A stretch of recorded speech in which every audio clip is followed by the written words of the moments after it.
think twice. Guess you're not picking up your phone. Hung out to dry.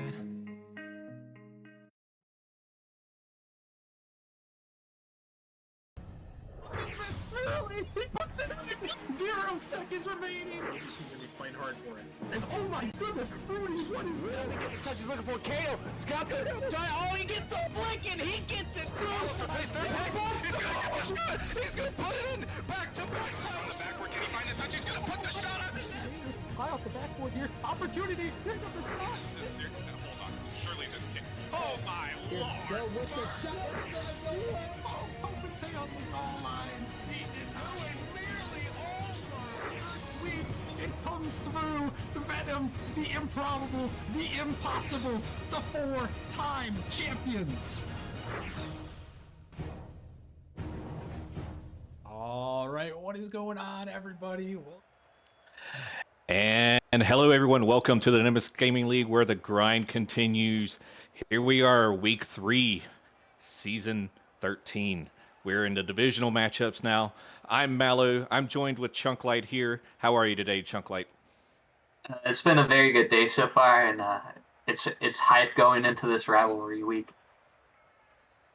Yeah, it absolutely is. We got a banger of a matchup here to start with. Here in the Titan League at the tippy top now, we got the 3-1 Grandmasters against the 2-2 Venganza. Grandmasters on Wednesday, they toppled the last season's champions, the Spartans, 3-2 in a Game 5 thriller. But Venganza, they're looking to come back from that loss. So I'm very curious how this matchup is going to turn out, but there were some interesting trades happening there with the Grandmasters despite their good record.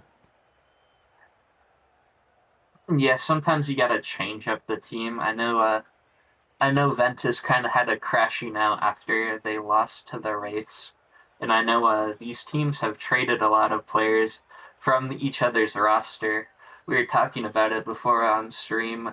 Last season, Chef was playing with.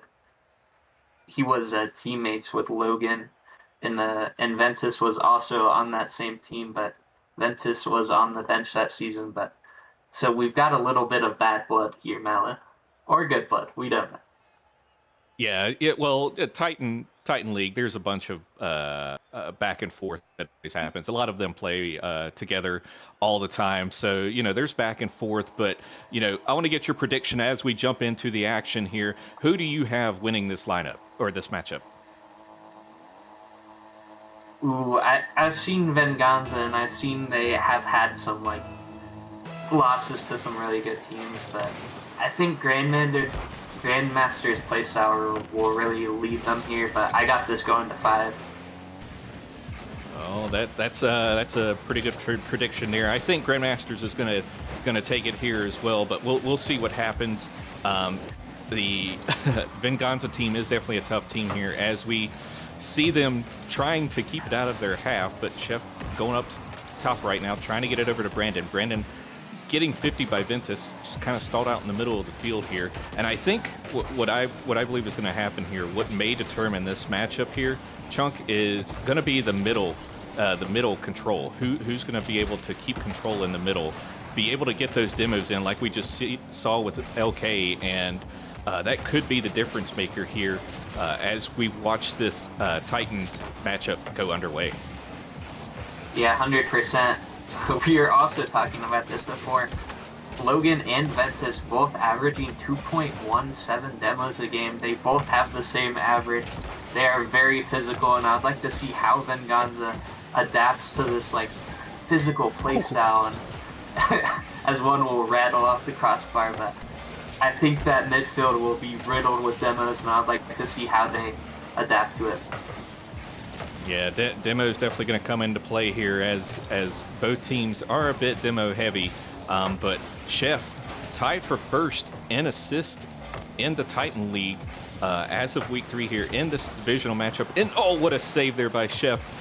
Ventus almost got it on target. And then Ventus sends it right back to the center. Logan able to shoot it in, and Chef with no boost here, unable to get anywhere close to that ball. And so you got to throw your body at it, and unfortunately he wasn't able to, Chunk. Yeah, 100%. everyone there was clumped up on the goal line as Logan here will take it across midfield, and Logan really needs to has been a leader here for Grandmasters, and I like to see what he can really do in this game. I know Yerks has also been around in Nemesis, and Ventus was a sub last season. I'd like to see him, how he plays, how he will adapt to really like coming in after taking kind of a season off. But I think that he has done well so far. He has gone 3-1, so these Grandmasters have just really had a phenomenal start to the season now. Yeah, absolutely. They sure have. They're starting with 5 shots here with about halfway through this game, and they're really putting all that offensive pressure. And Venganza now on the offense. Brandon barely missing that ball. Yerks going downfield. Logan trying to send it up. Unable to get it, but sending it on the backboard. And Yerk, the man that was traded on this Grandmasters team, getting a score. 5 shots, 1 goal. It's all about the quality or quantity here, not the quality for Yerks. But you know what? It works. Up 2-0 so far. Yeah, 100% good pressure there as Yerks will take it back off the wall. He's got plenty of boost, plenty of time to work with. He does get 50 though, which has been a lot of midfield, but also a lot of shots here now coming out from the Grandmasters. They've just had more pressure, I really think, than this Venganza team, and they've really shown how they can apply the pressure. And Venganza just seems like they're stuck on their own half as Logan will find another one here. Yeah, Brandon trying to do something with it, but was met on the wall there by Ventus. And, you know, you talked about Ventus last season being a sub, and it definitely doesn't show so far. And, yeah, the Grandmasters up 3-0 here with 1:50 remaining here in this game 1, and they're definitely showing why they are a 3-1 team right now. LK trying to put some offensive pressure, wasn't able to, but now Yerks going the opposite direction, sending it, and then Ventus trying to get it on shot or on point, wasn't able to get it in, was saved. Now going back, Yerks able to get that one in, and oh my goodness, the Grandmasters, they're putting on a clinic. Yeah, they are on a roll right now as Venganza's 2 shots pale in comparison to their 9. Yerks has been showing up. We've seen a lot of Venganza attacks that have just fizzled out Malo, and I really want to see how they can change that as we go on, but so far the pressure that Grandmasters have put on has just been insane.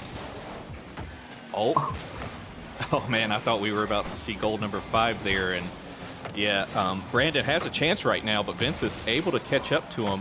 Now Ventus trying to catch it in the corner, was met in the air there. Now Logan going downfield, Brandon popping him off the ball. Chef going up for it. Had 2 pop up for it. An opportunity for a goal here, and Chef able to score that ball, and a little bit of life coming in for Venganza here at the end. It's not over. I wouldn't say it's over yet, but you know, here in Titan League at the top, SSL, you know, maybe GC3, it's not very likely, but it's Rocket League. Crazier things have happened. Yeah, 100%. As LK will look to clear this away for Venganza. They need goals real quick here. They need to find pressure that they've lacked so far in this game, as Logan will look to waste all the time he can. But LK will find one that rattles off the bar. Logan not able to finish, or not able to clear it away. And an attack fizzled out there, but they need to find more, as a great defensive play there by the Grandmasters. Really, how do you stop that if you are if you are a Venganza? You gotta clear up some space. Yeah, absolutely. And you know, you look at this now, you got to say that everything went right here for the Grandmasters in this game 1, just by that goal there. But really, the Grandmasters, they played exceptional here in game 1, and they have this Mountain Division on lock as of right now, being the only 3-1 team above 500 as well. Ball still up in the air. Yerks sending it down, and Grandmasters winning game 1. Yerkes, MVP there, and showing why the already good Grandmasters team getting even better with that trade makes you wonder what what Speed had cooking there to get him over to this Grandmasters team. So, you know, looking at this, 9 shots to 5 shots here, 5 saves to for Venganza, and you know we got to see the rest of Venganza show up here, Chunklight, other than Yeah, Chef. yeah, 100%. I saw Brandon at the bottom of the scoreboard there, a little quiet, zero shots. But that, if you are a Venganza, you need that guy to show up, and you need him to really lead your team, as he is that 2K MMR player, and he is that leader you need in your game. As as Brandon is that player you look to. As a Chef will carry it back in the corner, but Logan there to meet him. Seems like Vengan's a little awkward in the corner there. They have seen this prolonged pressure that we saw early on attack in the first game, but they had a lot of things going their way in the second half of the game. They got that goal. We saw a little lapse of defensive and defense come from Grandmasters, and I'd really like to see Venganza find more holes like that while minimalizing mistakes, as they did have that big 4 goals scored on them. Yeah, absolutely. And you know, right here, oh, just wide there by Logan, and LK trying to get this cleared out to the side. York's going up the wall with him. Brandon sending it back out. Logan going to catch it in the corner here, popping it out. Ventus going to meet the ball. Going to try and go for a double here. Chef able to catch it, sending it to the corner. LK sending it down. Yerkes meeting him up there, trying to get a second touch, able to, but Brandon able to intercept that ball. Now Chef sending it down the field, and you know, one thing that I would like to see a little bit of as well, which is what led to that goal, was the passing of the ball for the Venganza team. You know, one of the reasons why they are where they are with 2-2, having the team play setups and getting the demo setups as that first man after touching it, or at least the bump, is what you would like to see here if you're a Venganza fan. So, Chunklight, we're 3 minutes left in this game. A little bit better showing from Venganza here into this game too, and I think they might be looking a little bit better, as we might see a goal here. Oh, what a save there by Logan. Chef trying to send it in, Ventus saving it, and what do you think they need to do to continue this onslaught and potentially get a goal? They've had a lot more pressure. They haven't really allowed miscues, as Yerkes will have to save a heater coming onto his net. But they haven't had a lot of miscues. We saw a lot of prolonged attacks just fizzle out. No one was there, as Chef will find one off. What you were talking about, a great pass here from Brandon. Able to get it middle. Logan was back, but not able to have enough speed to get there, Mello. Yeah, that's the type of passing play you want to see, right on the car, right on the nose, to get that ball right there and get some speed on it, get it past the defender. And that's exactly what Venganza was able to do here. Is now they have taken the lead here in game 2. Vince is popping it up. A double squishy attempt save there, I guess, from Venganza, just making sure that, you know, someone is on that back end of it, trying to ensure that that ball does not go in, and it didn't. So now it's just kind of floating in the midfield here. Chef going up on it. Waterfall is right into Yerk. Brandon going up for it, just trying to do something with the ball. Able to make one miss. Logan meeting him. Chef LK, a little bit of a miscommunication there possibly, as it looked like LK wanted the ball and then Chef took him off of it or something. But Brandon able to get the save. Minute and 35 here, Chunklight. What do the Grandmasters have to do here to try and tie this up? And oh my goodness, what a dunk there by Yerk, to get themselves back here in game 2. Yeah, we've seen a couple miscues come out from Venganza. We've seen a couple double commits. We've seen a couple big whiffs as well, but nothing has really been punished. We've also seen prolonged pressure, but as you brought it over to me, they did get it away from their half, but I would like to see maybe a capitalization off a bad 50, off a bad hit, just to really, they don't need a lot. They just need one goal to tie it up. So I would like to see them really capitalize off one mistake here. That's really all it takes to tie up this game right now. Yeah, absolutely. The shots are almost dead even here. The saves are the same. Pretty even game 2 here, minus the 1 goal there by Chef, with the great pass by Brandon. Brandon showing up, as you mentioned, Chunk, being that 2K player. Ventus attempting to go for that demo. They were trying to get Chef out of position, but Logan going to try and carry this ball, but was met by LK. Now Ventus going to send it downfield. Logan up, Brandon meeting him, and Ventus now looked like he was going to try and get there, but was beat. Yurt trying to go for a double there, wasn't able to get it. Now 4 seconds left. Is Chef going to get a second one? He does, and that, I think, pretty much will secure game 2 here, Chunklight. So we're going to be tied up 1-1 going into game 3 here, and Venganza looking a lot better this time, Chunk. Yeah, 100%. A great win. The bounce back. Chef really led this team here in game 2. It was a good effort all around, though. Everyone had a save. Everyone making stops here for Venganza. Just everyone involved, and that's what you want to see if you are if you are a Venganza fan. You want to get everyone involved. You want everyone participating. We saw the teamwork. We saw the passing play come out to get that original goal that was really the decider as in this game, as we'll head to game 3 tied up. But like my prediction said, I really thought this series has all the things to really go the distance, Malin. Yeah, I would definitely agree. Now that we're starting to see the teams, they're trading wins here, going into game 3, and I was looking at the stats there, and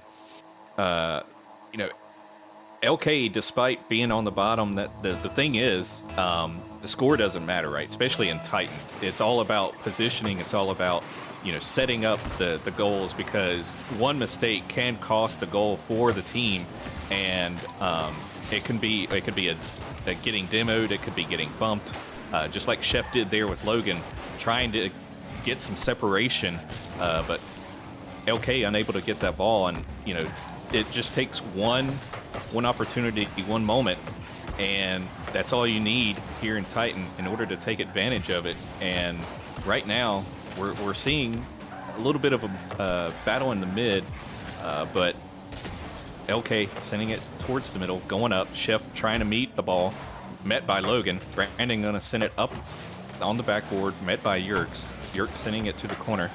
Chef grabbing boost, getting out of there. And one of the other things that what we do in Novice, Chunk, is we try to always have full boost. These guys don't need full boost, so all they need is about 36 boost, and they can pretty much make any type of play they want. So they boost management is much easier for them, and I don't see a lot of empty cars. So we're seeing some good Rocket League here going into this game 3.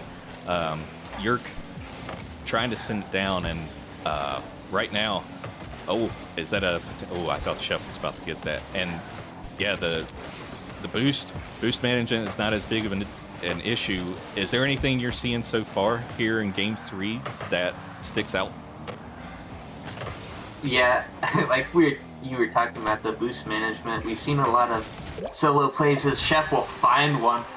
Another great pass, I believe, is we saw almost a mirror of what happened. Ventus unfortunately just slotted it. Brandon will get credit, but a very similar play in what happened in game 2, and you can't give Chef opportunities like that. He seemed to connect on every one of those in the series. But we've seen a lot of boost management, like you're talking about. 36 boost, all you really need to make a play on defense. having more really helps on offense. You can go for crazy stuff. You can try to get beats for your team. As the big 50 will come out, Brandon will still have an opportunity. And there's a lot of stuff going on in that net right now, Melo. Oh yeah, save after save by the Grandmasters here.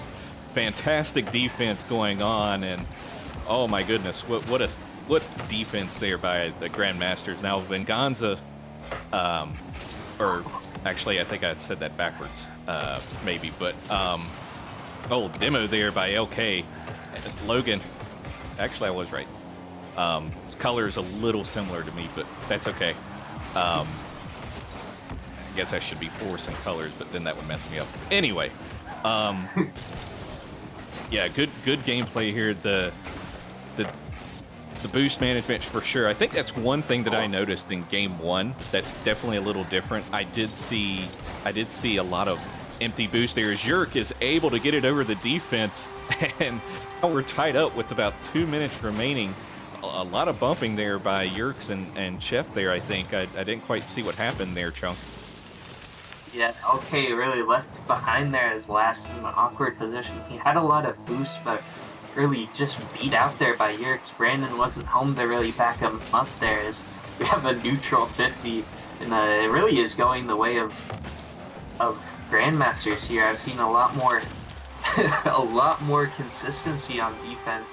I've seen a lot of panic here from Venganza. We've seen a lot of double commits and triple commits, really kind of affecting their defenses. And Ventus able to get one there, and Ventus has really stepped up here in this game 3 now. Yeah, absolutely, and you know, double commits can sometimes be okay in Titan. Not always a good thing.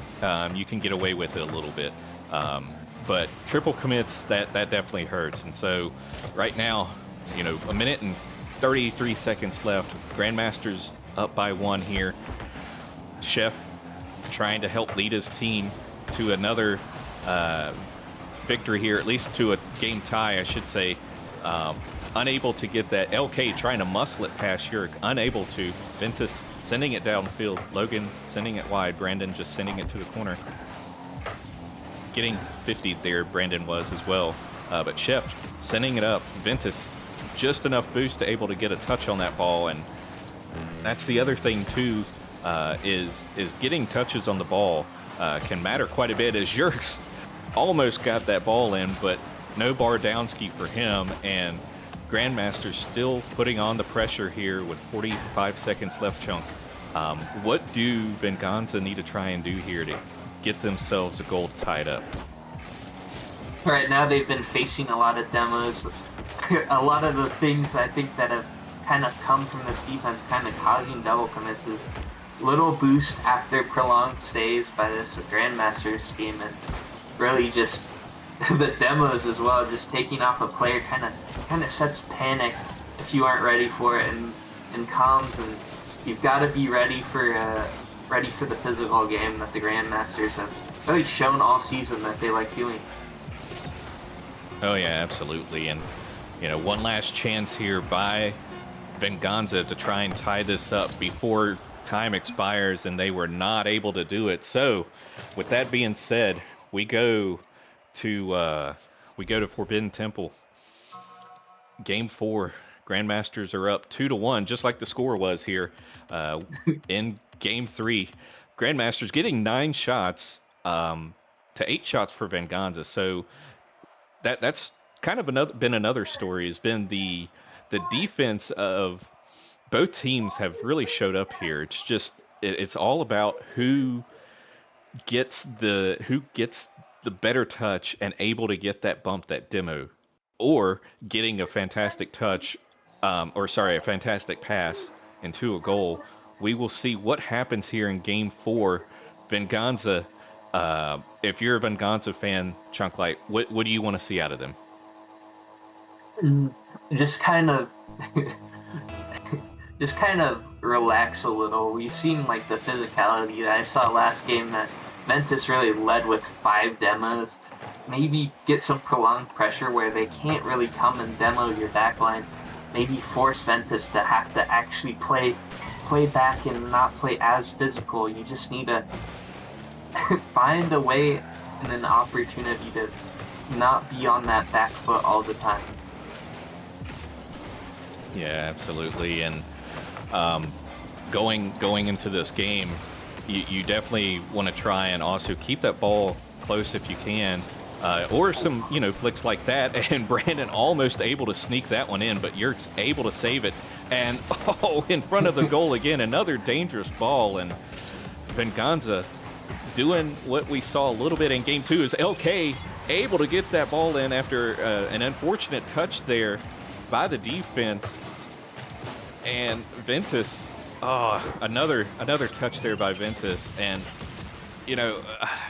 I feel Ventus there. I make those type of touches all the time, and it can be frustrating. And that's one of the things I think is also big on Rocket League Chunk is the mental game. And if you're Titan at this level, you don't want that to get to you. 100%. You have to be tough mentally if you want to last the long series, especially as Brandon will be able to find a good clear here as the prolonged attacks have really been deadly in this game, as Logan will find a great pass here now. Yeah, answered quickly. Yurik sending it to the side. Logan kind of basically a free touch there. No one challenging for that. Usually you see at least one person challenging that, but that was good placement on defense and good placement by Logan there to tie it up here with 3 minutes and 35 seconds remaining. And Logan able to get it over LK. Brandon keeping it in the middle. Logan going to tap it again to the corner. York's going to try and send it to the middle. He does. Chef is with the ball. 2 demos by Venganza there, but Ventus spawning on that side, able to clear it over back to the corner and then over to the other side, but Brandon able to touch it again. Little 50 there back to the corner by Logan and Chef. Now Brandon popping it up.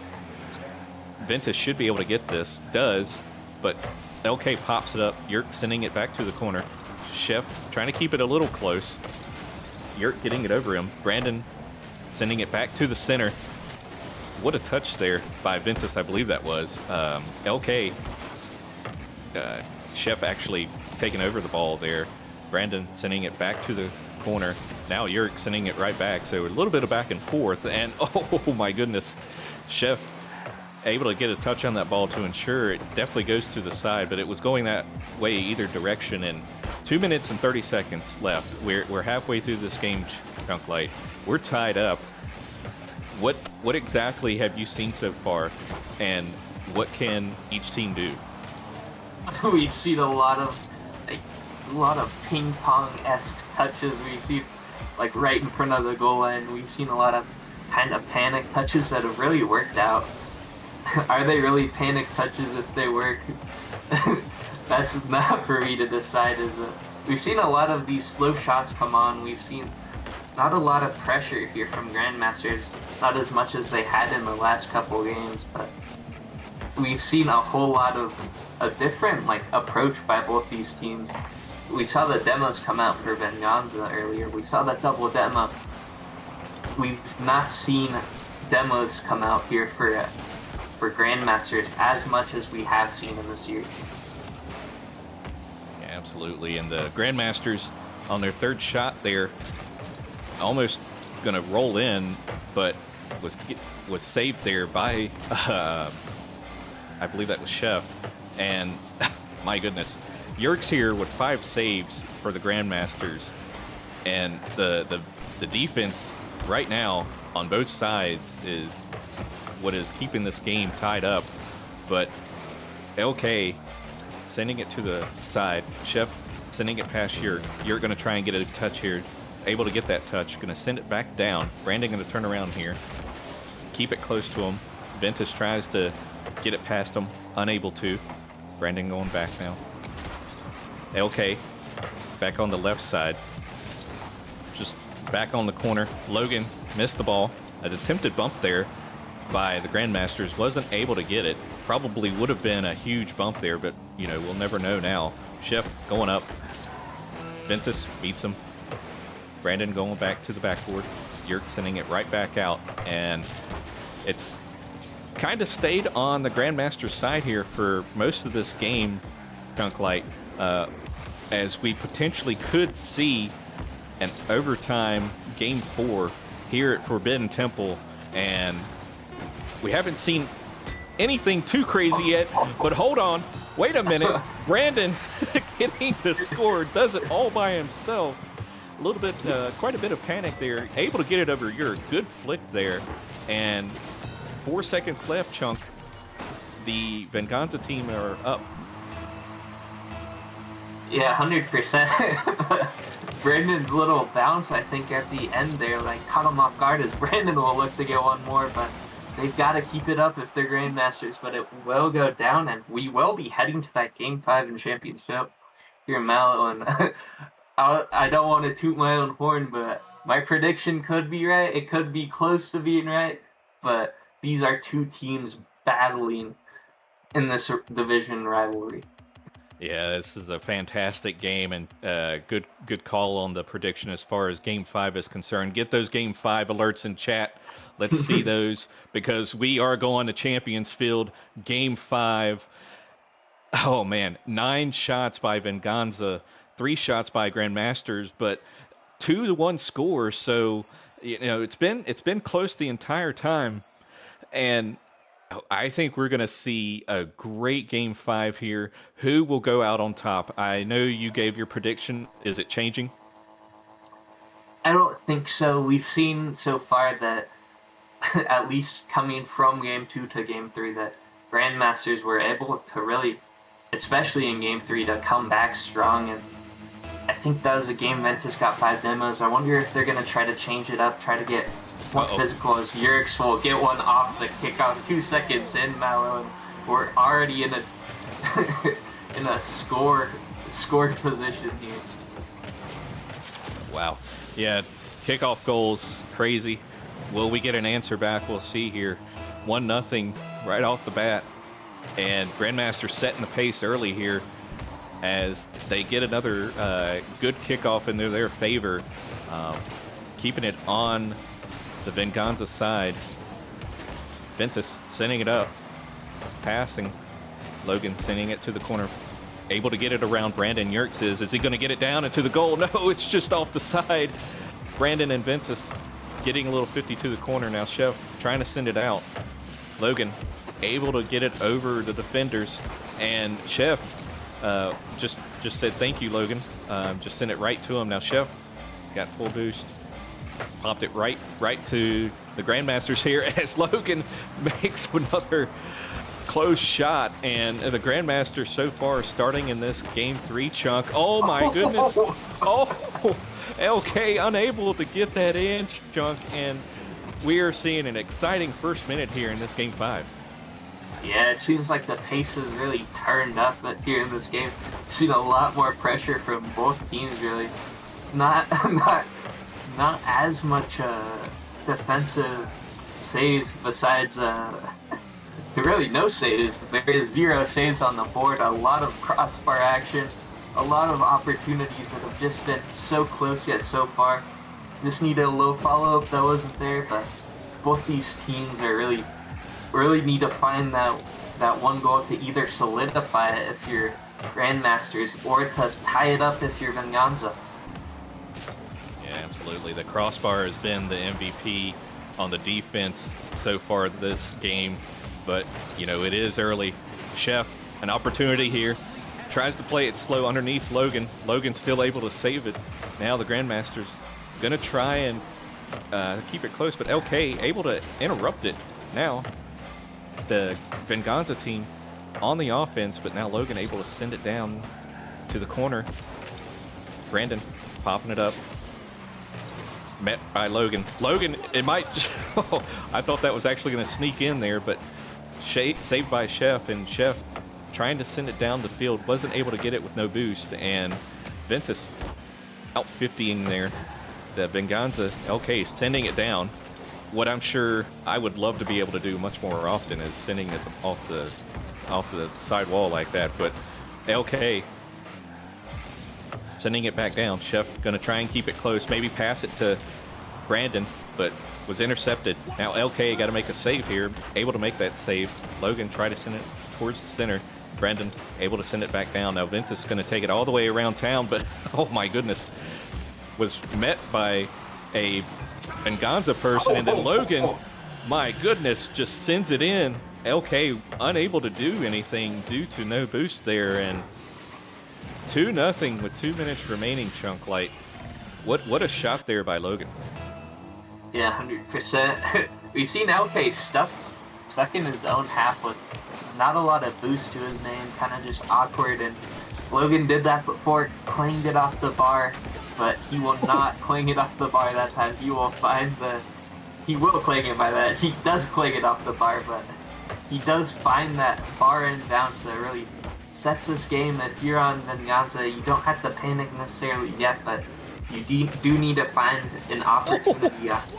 Good luck, because Logan will get stopped at the goal line. Everybody there in the Yerks will have a great opportunity to find the double off the reset. What a great controlled play by Yerks here, man. Yeah, that was a great job by Yerks after that fantastic defensive stop there by Venganza, but Yerks able to meet that ball in the air, stay with it, and able to get the double.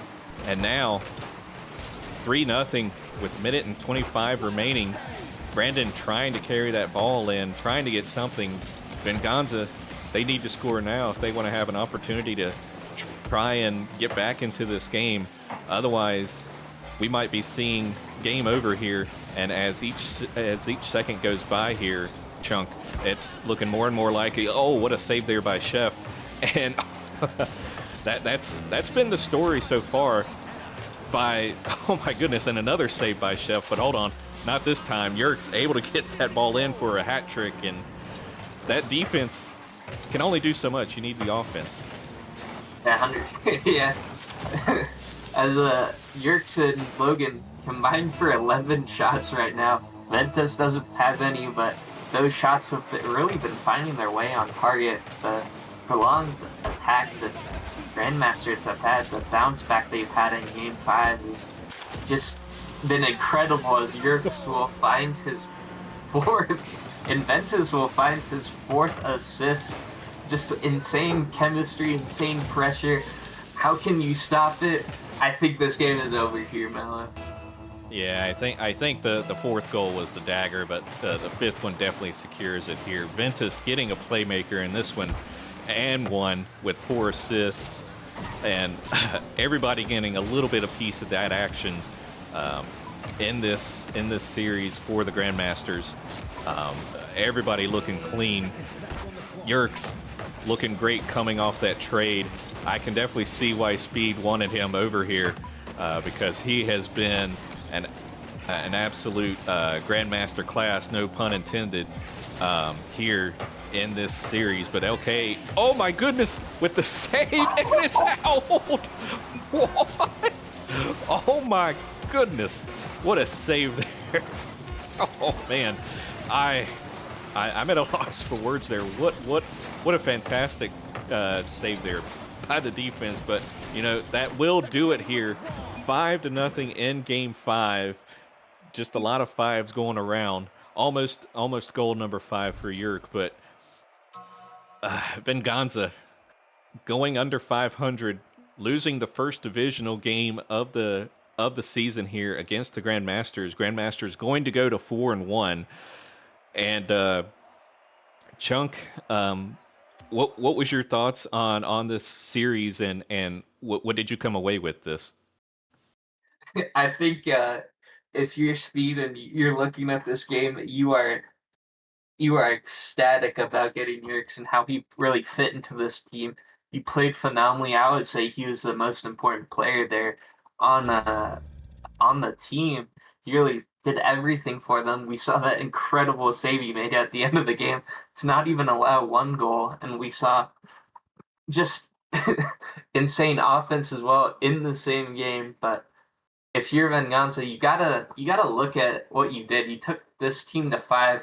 I'd say one of the top 4 teams right now in Titan, and you've got to maybe make a change, maybe not. But from what I saw, they can compete with the best here, Malik. Yeah, absolutely. And, that's going to wrap it up for us here, Chunk Light. Congratulations to the Grandmasters going 4-1 now in Game 5 in a thriller.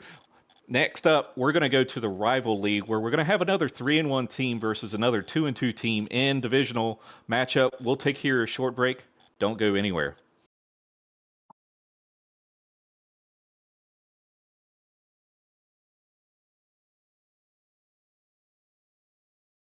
Keep getting high off of her, off of her. I know that you'd be bad from the minute I saw you, but somehow I keep running back to you, back to you, back to.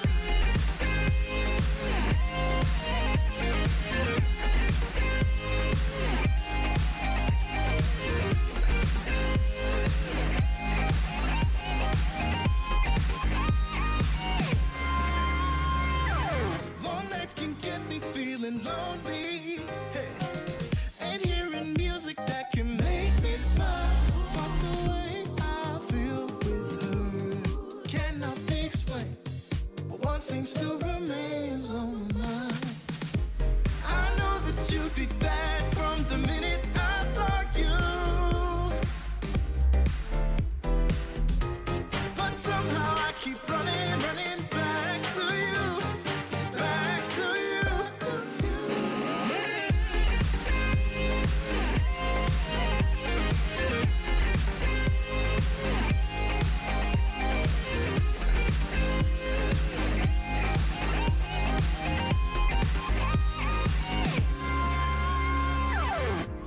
I know that you'd be bad, bad, bad. I know that you'd be bad, bad, bad. I know that you'd be bad, bad, bad. I know that you'd be bad.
0 seconds remaining. It seems to be playing hard for it. Oh my goodness, Rudy, what is this? Doesn't get the touch he's looking for. Kato, Scott, oh, he gets the flick and he gets it through. He's gonna get the shot. He's gonna put it in. Back to back. On the backboard, can he find the touch? He's gonna put the shot on. High off the backboard here. Opportunity. Pick up the shot. Hold on. Surely this kid. Oh my It's lord. still with the shot. It's gonna go in. Oh, Palpatine on the goal line. He did not nearly over. Sweet. It comes through. The Venom, the improbable, the impossible, the 4-time champions. All right, what is going on, everybody? Welcome back to the Nemesis Gaming League as we are here for another day.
Oh, Number 3.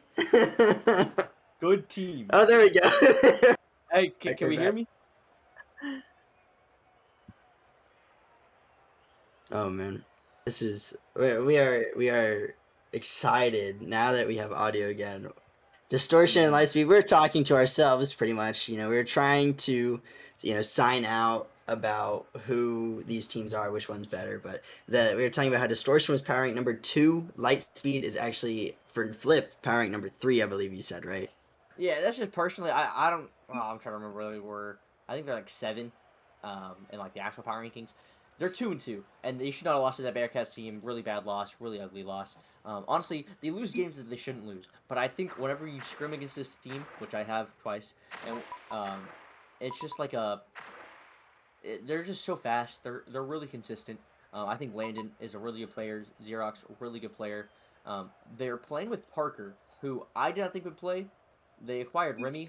Haven't put Remy in yet, but that was like a, trade deadline, first free agency waiver, whatever it is, kind of trade. And so I'm not sure if they're not comfortable with him yet, but they're playing Parker. Parker's a really solid player.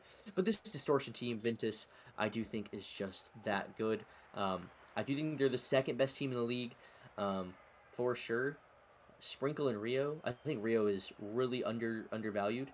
And they're actually playing with Quake here. They're not playing with Cool Kyle. So a couple interesting facts.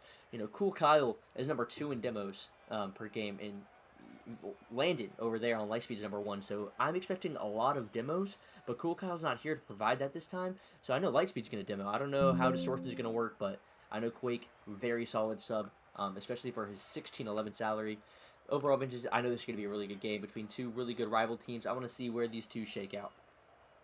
Yeah, I mean, if I had to throw my hat in the ring on a prediction, I think that Distortion have the higher floor. That being said, I think Lightspeed have the higher ceiling, and so I'm going to go Lightspeed. I think Lightspeed upsets in a game 5. I think it's going to be really close, but I think Landon shows up big time in this series. He's been a little quiet, but I think he is going to have an absolutely phenomenal series. Yeah, and Lightspeed, they've been kind of Game 5 merchants. However, they're really bad at being merchants because they lose a lot of Game 5s. So hopefully this time it doesn't happen that way. Let me go ahead and get us kicked off here into game number 1. I didn't get my prediction. I'm going to take Distortion here in a 5-banger. That's just kind of how I'm feeling. I'm trying to get a little pop shot early. Going to go high, but Landon's going to be there for the follow-up, and Landon getting us started off early here. 10 seconds, he gets us our first goal. I said Landon was going to come out big, and he would be the reason Lightspeed won. Already starting off strong. That being said, Distortion already piling on the demos there. I think Parker got 2, if I'm not mistaken, helping just absolutely blitz through this Distortion roster on defense. And, I mean, it looks like Distortion wanting to counteract with some more demos. And Rio, a great shot off the pass in the midfield, is going to put that one in, instantly tying back the score. Even though Lightspeed took a little bit of an early lead, it is no longer there. Yeah, and a good demo to give Quake a lot of space. Quake, like I said, the sub on this team, and I still think a really solid player. I don't know if he's going to be the sub in the whole team because this man is just that good. However, a really heads-up pass there. Also a heads-up pass there over to Zero, but just off the post and out Landon, try to continue that pressure. Sprinkle off the backward, a little awkward. A touch over, no, Sprinkle does get the dunk. Is now Zero continuing with pressure off the corner, gets the double. Not a lot to follow up. Rio backflips. Gonna let Quake take that one. No touch off the wall, but pops it over to Sprinkle. Sprinkle gonna actually go for the bump. Doesn't have any boost to follow it, but Quake just has to get around it. But Zero with the save, and Rio couldn't put it away. Huge double save there. One from Rio, one from Landon. The counterattack is dangerous. The counterattack is there from Landon to 0-0 to Parker. Huge counterattack here for Lightspeed. It was such a close opportunity there for Distortion. A great bump attempt by Sprinkle. Looks like Quake kind of maybe overzealous on the fact that Sprinkle was going to get that bump on that demo. He went for a 180 flick. Maybe should have just taken the early flick, maybe just a 45-degree flick, but he allowed that last minute of Lightspeed to actually get a touch on that ball. Turns into a quick counterattack, and Lightspeed take another goal into this series.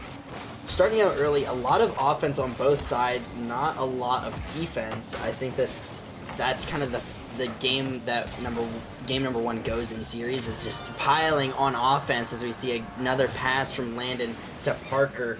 Parker showing up big in this game number 1, but I think that's just game 1 jitters. I feel like they will settle down to game number 2, and I mean, there's still a lot of time left in this game.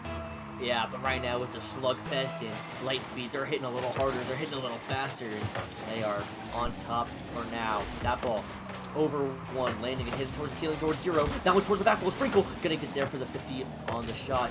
Rio, Sprinkle bump into each other a little bit there. Parker looking for the double tap, but Rio's gonna have it clear after Sprinkle. A long touch, 0 with a pop up high. That can't be a good touch, but he makes it a great one. That one going in the corner somehow. Thought he was gonna send that ball mid, but great touch there from 0. Parker continuing the frustration for Lightspeed. That's over. Quake just a little too eager. Sprinkle with the 50 landed.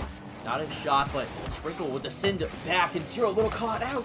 Rio shot, it's gonna go wide. That one should have been a goal, and Distortion are gonna want that one back. With how much offense there's been, not let chances like that slip by. Sprinkle, he's gonna look for himself here. That one gonna get saved away by 0. Wake now. For an opportunity. Him in the air is the most dangerous part of his game. Looking for the air dribble, but 0 with the dunk immediately. Sprinkle now, not a lot of boost. Still gets a 50, gets a follow-up touch as well. Landed, trying to pop that ball mid. The only one there, though, is Rio. Gonna leave that ball now. Parker gonna take it. It's gonna be Quake, though, getting a pitch out. Quake continuing, looking for the pass. 0 with another great challenge. He's been the challenge man for this Lightspeed team, but it's gonna be a fake from Parker to a shot from Landon. Lightspeed continue to pile it on. I mean, that is 100% planned. Parker had plenty of boost to go for a shot, just leaves it for Landon. Rio, Sprinkle both respect the touch to come out from Parker, and Landon once again slotting that into the back of the net. Lightspeed really kind of breaking out here in game number 1, finding their offense early. But honestly, I think Distortion would be just in this game as well if they had capitalized a little bit on those really good chances on offense. We saw that open net miss from Rio, and we saw that bump attempt from Sprinkle, and Quake not able to finish that net either, or that goal. And so just a couple mistakes on the offensive side of the ball for Distortion have made such a deficit into this game, even though it's been so back and forth between these two teams. back and forth, and honestly, it feels a lot closer than it actually is, but a 3-goal lead here for Lightspeed. Can it continue? Landon gonna try to stop that attack in its tracks. Rio with the boost grab, so try to continue the pressure, but Landon on a 0, who still gets the pass over to Parker, and Distortion just not in the right spots, and Landon and 0 Boost is being a menace. Yeah, and it looks like Rio trying to play stall 50, trying to get the boost when it spawned, and unfortunately just not good enough. It pops out in the midfield. Then Sprinkle is not ready for that touch either, not able to recover for his teammate and make a save. But this one might be a shot on target, is that one just off the post. Landon is able to get there to clear it away and able to get another clear, but I mean, it seems like the lead is just widening for this Lightspeed roster. They keep finding ways to get goals, and Distortion keep finding ways to blunder away goal opportunities, and I feel like eventually it'll kind of balance out. I think Distortion will be able to find their groove. I'll attribute it to game 1 jitters. Once you kind of settle into the series, then teams get a little bit more confident, a little bit better in the rotations. But this one might be another shot, as Landon is off the post. Parker not able to get the follow-up, and seems like Distortion luck out on that one. Yeah, Landon, I thought for sure had a goal there. That was a beautifully shot ball, but just off the mark. No one there. Sprinkle's pass. Rio trying to pass it back over to Quake. Oh, that's going to be there as Landon with a great 50. That ball sailing up high. Rio now touch down to Sprinkle, but with 40 seconds left, they're just kind of waste time and to go on to the next game. Parker with a pass over to 0-0. That ball going to get saved away by Quake. The Distortion defense trying to hold on, not allowing another one. And trying to look to the flip reset pass, but it just can go over towards Distortion. Quake down, one bit of time. A lot of boost work, but gets the 100 as well. That ball in the corner, gets it over Landon. That ball falling down. Rio going to be there, but it's going to move Parker out to Landon. Landon with a fake on Sprinkle. Back with enough boost and good positioning to save that one. Parker going to try to drop that down to 0. Not the best touch though. Distortion, maybe looking for one more for the road. A pop high from Rio. Rio going over 0. 0 can't get a touch. He does actually. It's going to be Sprinkle not getting a touch on that ball, keeping it up. It's going to be Lightspeed winning game number 1 here in pretty convincing fashion. I think the difference in this game, though, Ventus, execution. At the end of the day, it just seemed like Lightspeed converted on their chances, and Distortion, well, they blundered. Yeah, I mean, I couldn't have said that better, but Parker showed up big this game, topping the leaderboard, having the MVP. I mean, all the players from Lightspeed really played very well, especially on the offensive side of the ball. I mean, all of their goals were assisted. Xerox had 2 assists, Landon 2 assists, Parker even had an assist of his own, but all 3 of these guys on the offensive side of the ball played really well. I'm really looking for Distortion to step it up. I feel like they played a little bit lackluster, and I think that they will turn it up in game number 2. I believe, if I remember, Distortion has had a lot of these games go to 4 or 5, so they're used to playing more of the longer series, so hopefully they'll be able to kind of clutch up when it matters later down the stretch if they want to mount a comeback. Yeah, and we'll have to see if they can. Distortion, though, I don't know if it's because Cool Kyle's not there, but Quake, I just feel like isn't fitting in quite as well, and it looks kind of apparent. Just like after game 1, maybe the jitters will settle. Quake will settle in his place. Has got a nice 50 in the midfield there. But Cool Kyle with his demoing presence did a lot for Distortion. Now it's not there. Quake now. Last man back, 0 boost. Couldn't get a touch on that ball, so Zero's going to send towards the backboard where Sprinkle is waiting. Sprinkle over to Rio. Rio doesn't get the touch on the ball, so Zero's going to cut that one off. Landon going to be there for the 50, but it's going to be Rio taking that ball to the sidewall. A little bit of time. A lot of boost. Tries to go to the ceiling. Couldn't get the shot. Tried to get the 50.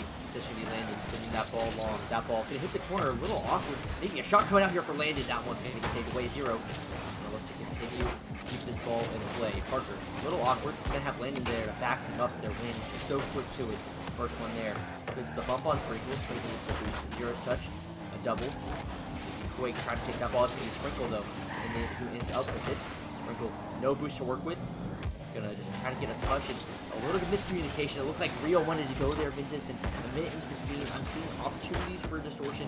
Opportunities more for Lightspeed, though, as an opportunity, a golden opportunity here for Landon. Gonna take his time with that one. Gonna go ahead and put that one back in net. Just a well well demoed play here from Parker. Good fake there from Zero. Just Lightspeed putting first goal on the board. And once again, Parker really opening up the way for Landon and Xeroxa to, make waves on this offense. Getting the demos that are very crucial, demoing that last man back. Xerox really, I don't know if it was necessarily a fake, but we'll call it that. Leaves the net wide open, and Sprinkle has to play the shot. He has to play the touch, and it seems like Distortion still haven't really found their grooves. You talked about the double commits a little bit earlier, and that's between their kind of duo of Rio and Sprinkle. I feel like those two really should not have any miscommunications between the two of them. They should be on the same page pretty frequently, and Quake is the one that I'm kind of expecting to have those mishaps with his teammates, as he isn't their everyday player. But it seems like Sprinkle and Rio just have not been on the same page very much. They've been boost-starved a lot of this game as well, and I think that's been a tribute to Parker kind of just playing that interference, getting those demos and running and taking their boost pads. And I feel like overall just Lightspeed kind of just playing a little bit better than Distortion, and I'm really looking for Distortion to step up, otherwise this series might get ugly. But I did say that teams would settle in. There's only been one goal scored now with about halfway through the game, and it's still anybody's game. Anybody's game, and the last time that Lightspeed were on the pitch, they lost in a reverse sweep. But that doesn't matter if they don't win this one, as Rio ties up this game nice and quickly.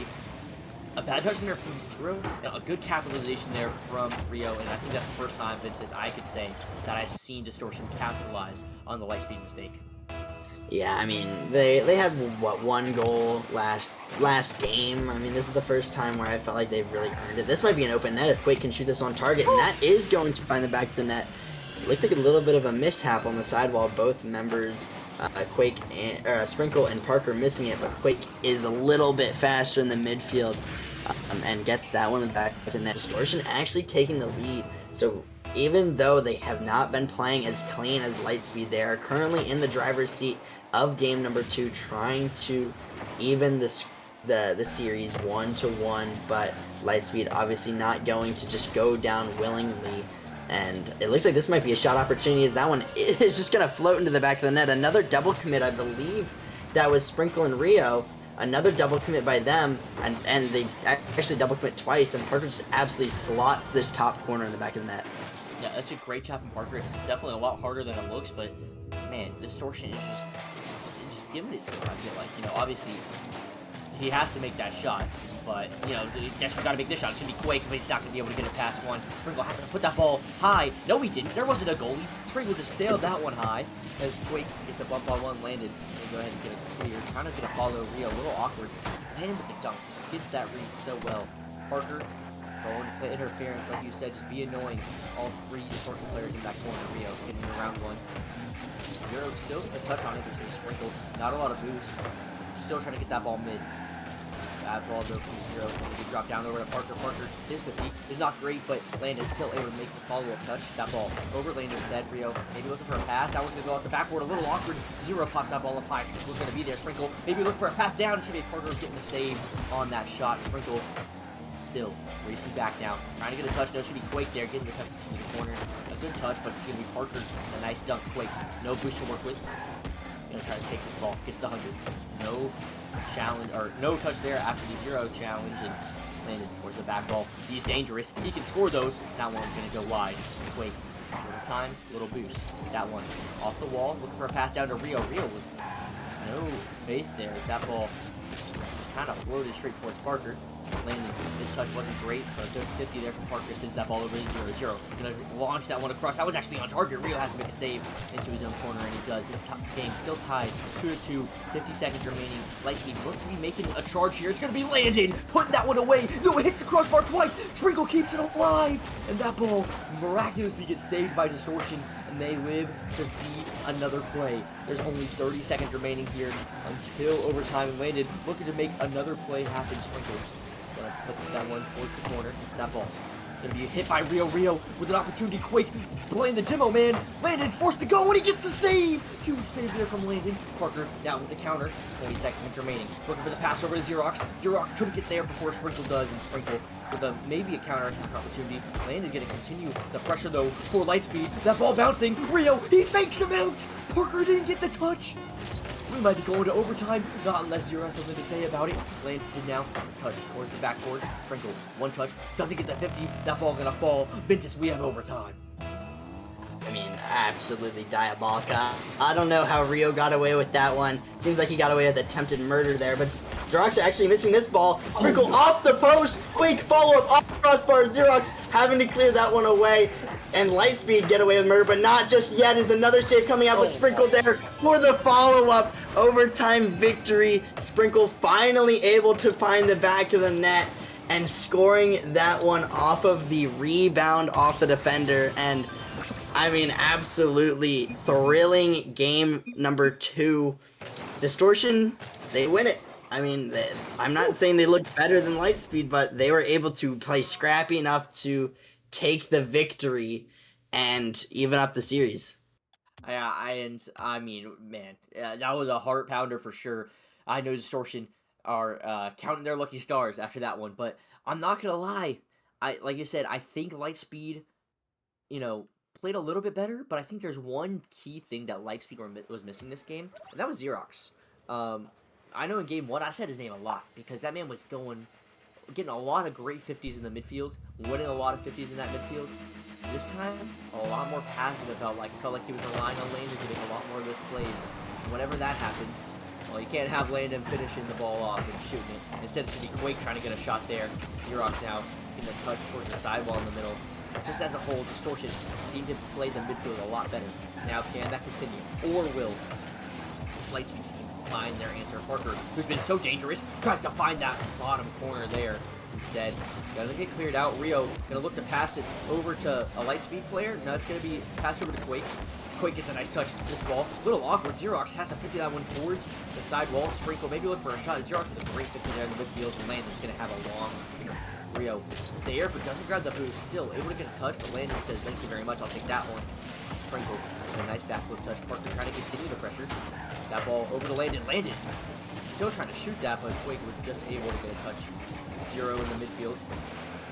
Over to Parker. Parker over to Landon. Landon towards the corner. That ball bouncing down for Parker. No, it was Xerox with the shot. Landon continuing the pressure. A little bit of boost. Still, Distortion able to keep this ball in the corner, keep this ball contained. No boost there for Sprinkle, but he still wins these 50s. Rio towards the back wall where Parker's waiting, but Parker still not able to get a touch. Landon now looking for the clear. It's going to be Quake bouncing that ball high. Xerox over to Parker. Parker going to leave that one. Sees nobody's up, and I don't mind that, but Quake is going to pounce on that opportunity. As that Sprinkle, one touch. We didn't get that follow-up, though. Still, a little bit awkward here for Lightspeed, and I feel like we're seeing both these teams in this situation where it's just a little bit awkward here, because no real threatening shots come out, but one bad touch, and it can be devastating, as now that bad touch might come through for Sprinkle. Great touch, though. And now the counterattack is stopped. And they look for the shot. It's going to be a shot, though, from Xerox, as Quake's touch went a little too far, and one bad touch is all it took. Xerox pounced on that opportunity.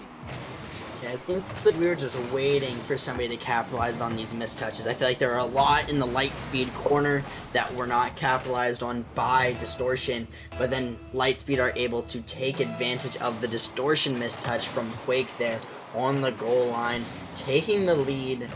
I mean, again, honestly, this is a pretty sloppy series overall between these two teams. I know that they have so much talent between them two.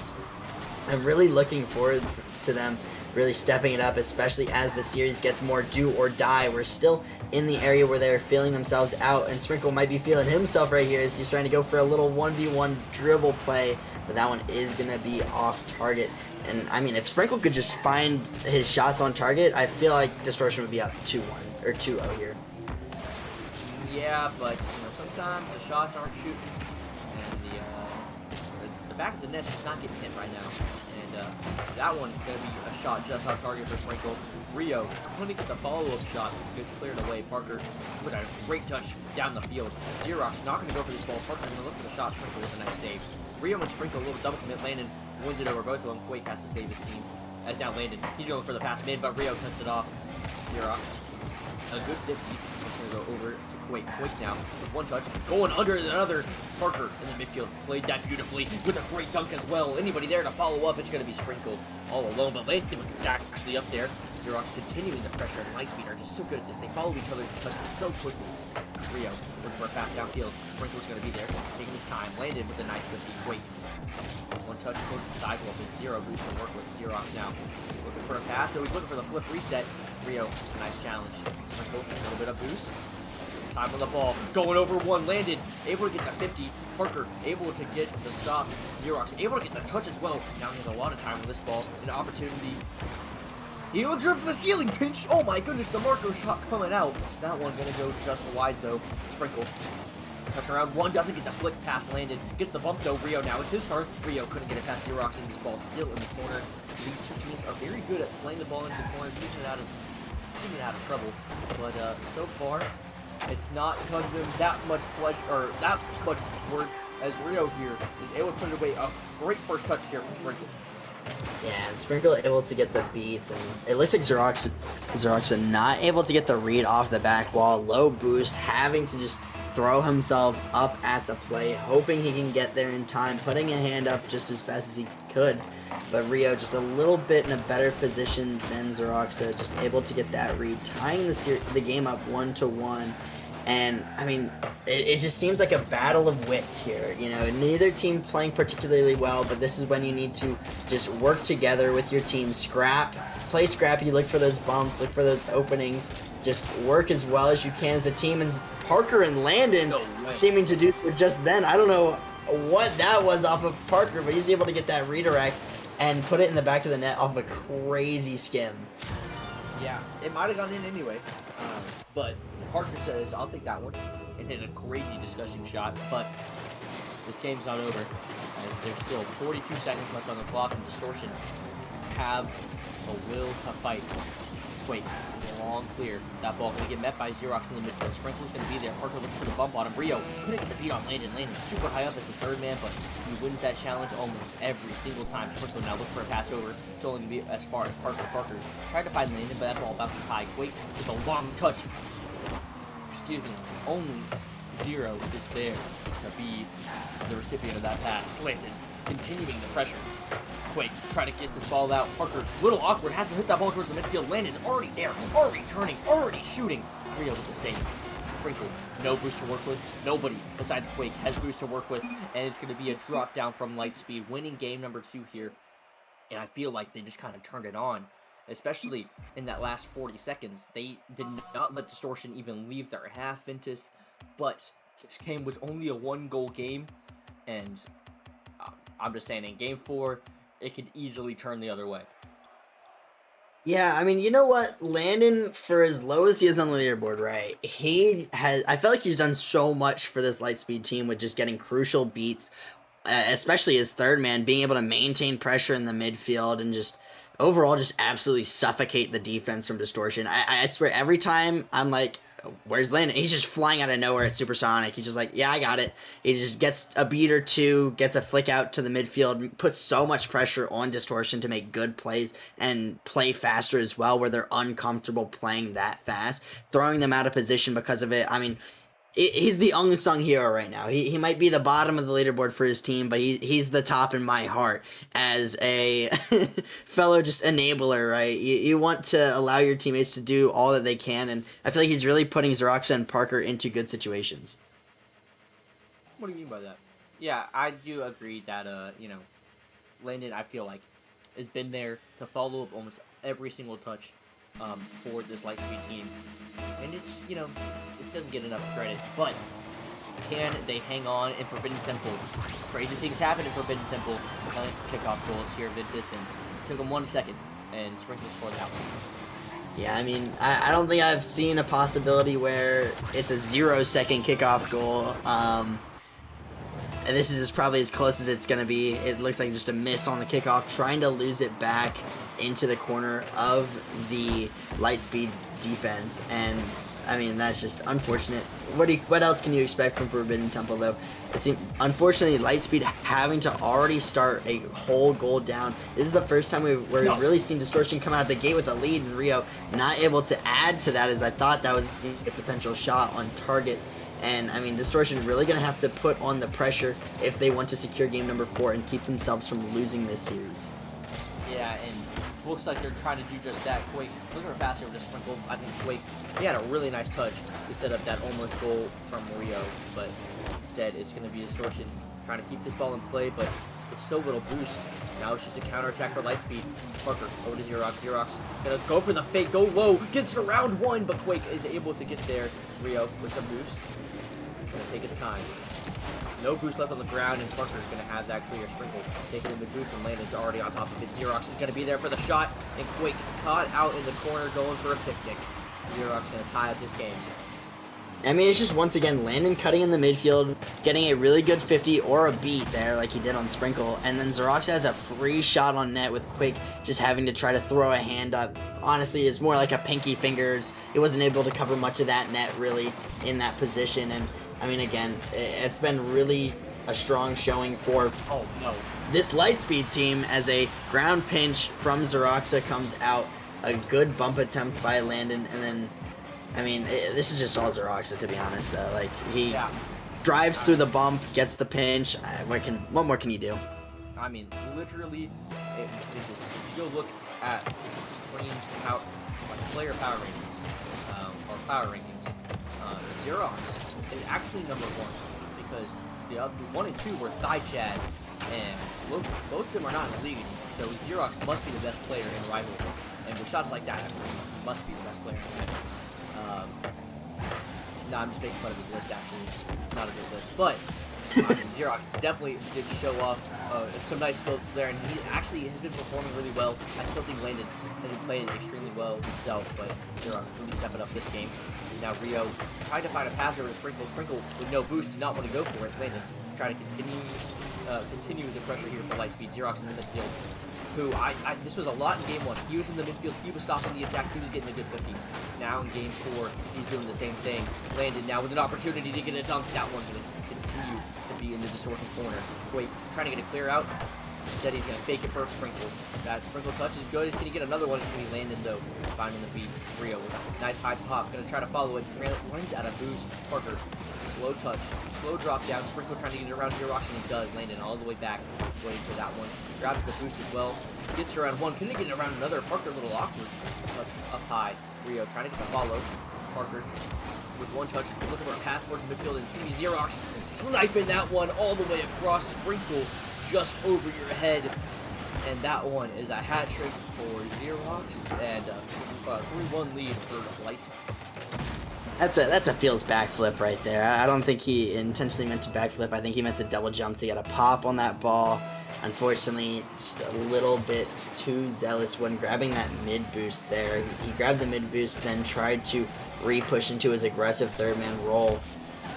And unfortunately, he was just too far in that situation. And I mean, unfortunately for this Distortion roster, it seems like they are missing an integral part of their lineup in Cool Kyle. I was looking at the stats earlier when I was doing his news post, and I mean, he is really up there with assists, he's up there with the demos. I mean, he does a lot to this team, and it seems like he's really been the glue with Xerox. It gets his 4th goal, by the way. Maybe Cream's power rankings might be a little bit more knowing than we're letting on with. I mean, he's having an absolutely phenomenal game, but I mean, I feel bad for the Distortion roster playing on stream without their 3rd. I think this game, or this series, might have gone a little bit differently with him on the field, but unfortunately you just gotta roll with the punches, as they say, and just keep trucking along. Hopefully they can pull this game back out of the depths and maybe shine some light, but as of right now, it looks as good as done with Xerox having a pop-off game for the ages. Yeah, and it's only looking to continue. There's more pressure here from Lightspeed. Landon been very quiet this game because he hasn't had to do anything. I bet he wants to change that here. Landon trying to get a pass out to Xerox. It's going to be Quake meeting him in the midfield. Rio with one touch around one, but no, Parker getting a nice dunk. Sprinkle passing it over to Parker. Sprinkle getting the save. Just wanted some more points. Why not? Sprinkle with a long clear. That one's on target. That one, is it actually on target? It is! Sprinkle going to get a goal there. Cut this lead down to just 2 goals with a minute remaining. It's not over until the fat lady sings. Now, I don't know any fat ladies in my life. They are all beautiful plus size women. They are all great. Good recovery. I honestly I thought Sprinkle might have trolled that there. I saw him absolutely dime Parker up with a pass, and then was able to put Zeroxa. I mean, just shut me up, why don't you? I was gonna talk about how Sprinkle was able to recover, but who cares about that? What a great angle there from Zeroxa, able to put that one in the back of the net. 5 goals to his name now, doing everything he can to make sure Lightspeed wins this game. They might have had a chance before, but Zeroxa slammed the door closed, and I just don't see a way Distortion's able to come back. Yeah, it's gonna be tough. By tough, I mean it's not gonna happen. As Xerox is gonna go and put another one in the back of the net. Oh my god! Rio, he got a save, but it was only to make sure that Xerox can get another shot on the board, because this one just landed right in his lap. 6 goals. We're almost to 1,000 points. Almost. I want to see him break the 1,000 points. I know he wants to break the 1,000 points. Distortion, your job is to not let it happen. So we'll see if they're able to do that, because they're not winning the game. I can promise you that one. Parker. He's going to look for a goal himself. Somebody on Distortion score other than Xerox. That's the goal for them. Wait, he's trying to show his work. He's going to get a pass down to Rio. That one going to get saved away by Landon. And Parker looking for a pass over to Xerox. That ball going to be bounced up high. Xerox with a nice touch. Going to get a shot on target. There it is. Going to break his 1,000. As Landon's going to try to put that one away. Rio with the save. Sprinkle. A little bit of time. Just kidding. You're dead. As now, Rio, a nice 50. Wait, sends that ball way up high. And this game is all but over. Vintage. The countdown is just a formality. This one dominated by Lightspeed. Distortion really didn't have an answer. And all series long, I was thinking, man, what if Cool Kyle was here?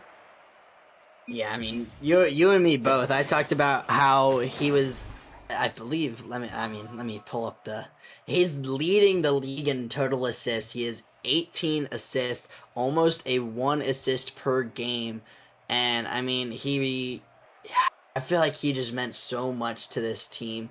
Had 35 demos to Landon's 39. He would have been a good way to counteract those demos. I mean, but when you have a game like Zeroxa did in game number 4 there, where he drops over 1,000 points, it's going to be hard to make any kind of comeback or play any type of catch up. They had 1 goal there by Sprinkle towards the end, but I mean, everything just went Lightspeed's way, and that even the saves that Distortion had, they just went right to the Lightspeed players. And I mean, props to Lightspeed. Their offense looked really, really strong. So I mean, definitely moving up my rankings a little bit. I didn't have them at 3 before, but I definitely might have them at 3 now. I forgot about Whiteout. Whiteout's pretty good too. Whiteout is pretty good, but I mean, overall, it was still a solid series. A little bit sloppy from both sides, but I mean, what else could you ask for? We got Forbidden Temple. At least it wasn't a sweep. We got to see a 1,000-point game. Couldn't ask for more. Yeah, and honestly, that's gonna have to do it for us here. We got another game to go to. We got some Prospect League action, so definitely stick around. I gotta restart my PC because Rocket League just destroyed it. So I will be back in the booth, joining me with a brand new caster. So everybody, definitely stick around for that one. It's gonna be a lot of fun, and we'll see you guys soon. Deuces.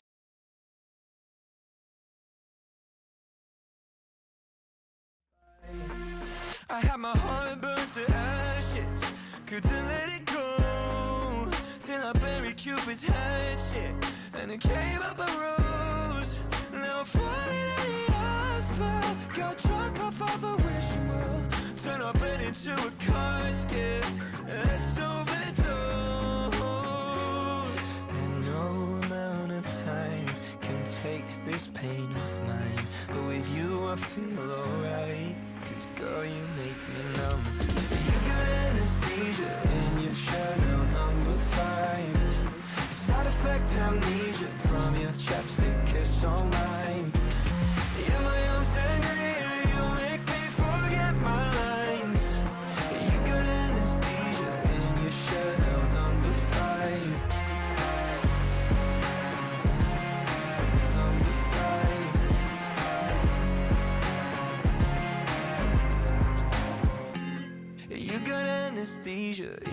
shut now, number 5. Side effect amnesia from you running through my mind. And you know I need you, you're my favorite kind of high. You got anesthesia and you're shut now, number 5. Girl, you make me numb. You got anesthesia and you're shut now, number 5. Side effect amnesia from your chapstick kiss on mine. You're my own sangria, you make me forget my lines. You got anesthesia and you're shut now, number 5. Number 5. Girl, you make me numb. And you're shut now, number 5. Girl, you make me numb.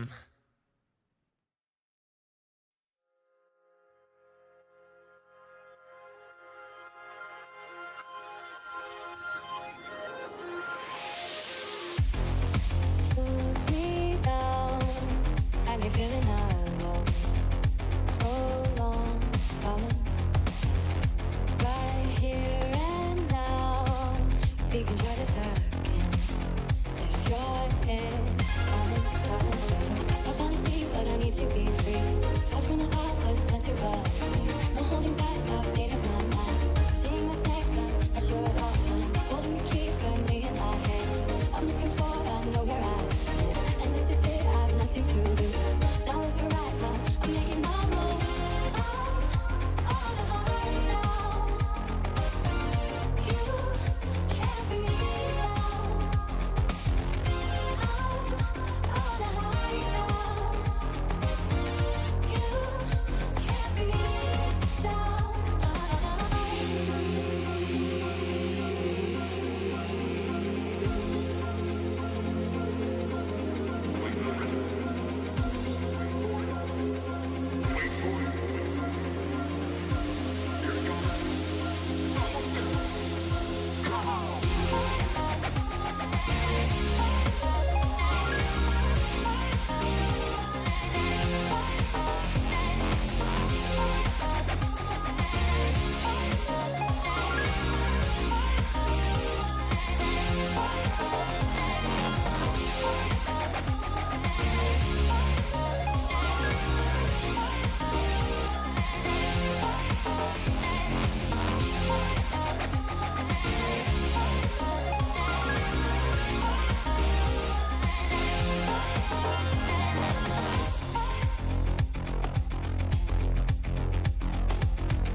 Holding the key firmly in my hands.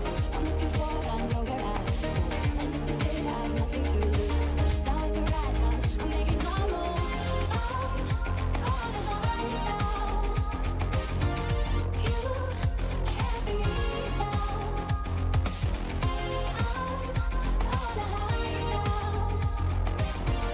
You can't bring me down.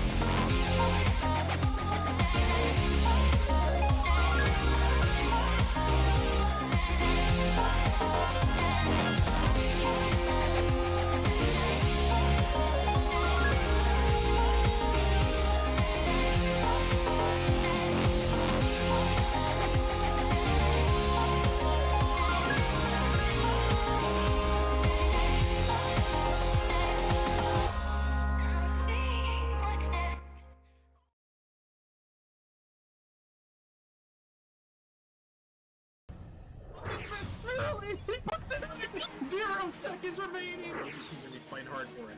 Oh my goodness, Rudy, what is this? Doesn't get the touch he's looking for. Kato, Scott, oh, he gets the flick and he gets it through. He's gonna He's gonna put it in. Back to back. Backward. Can he find the touch? He's gonna put the shot on the net.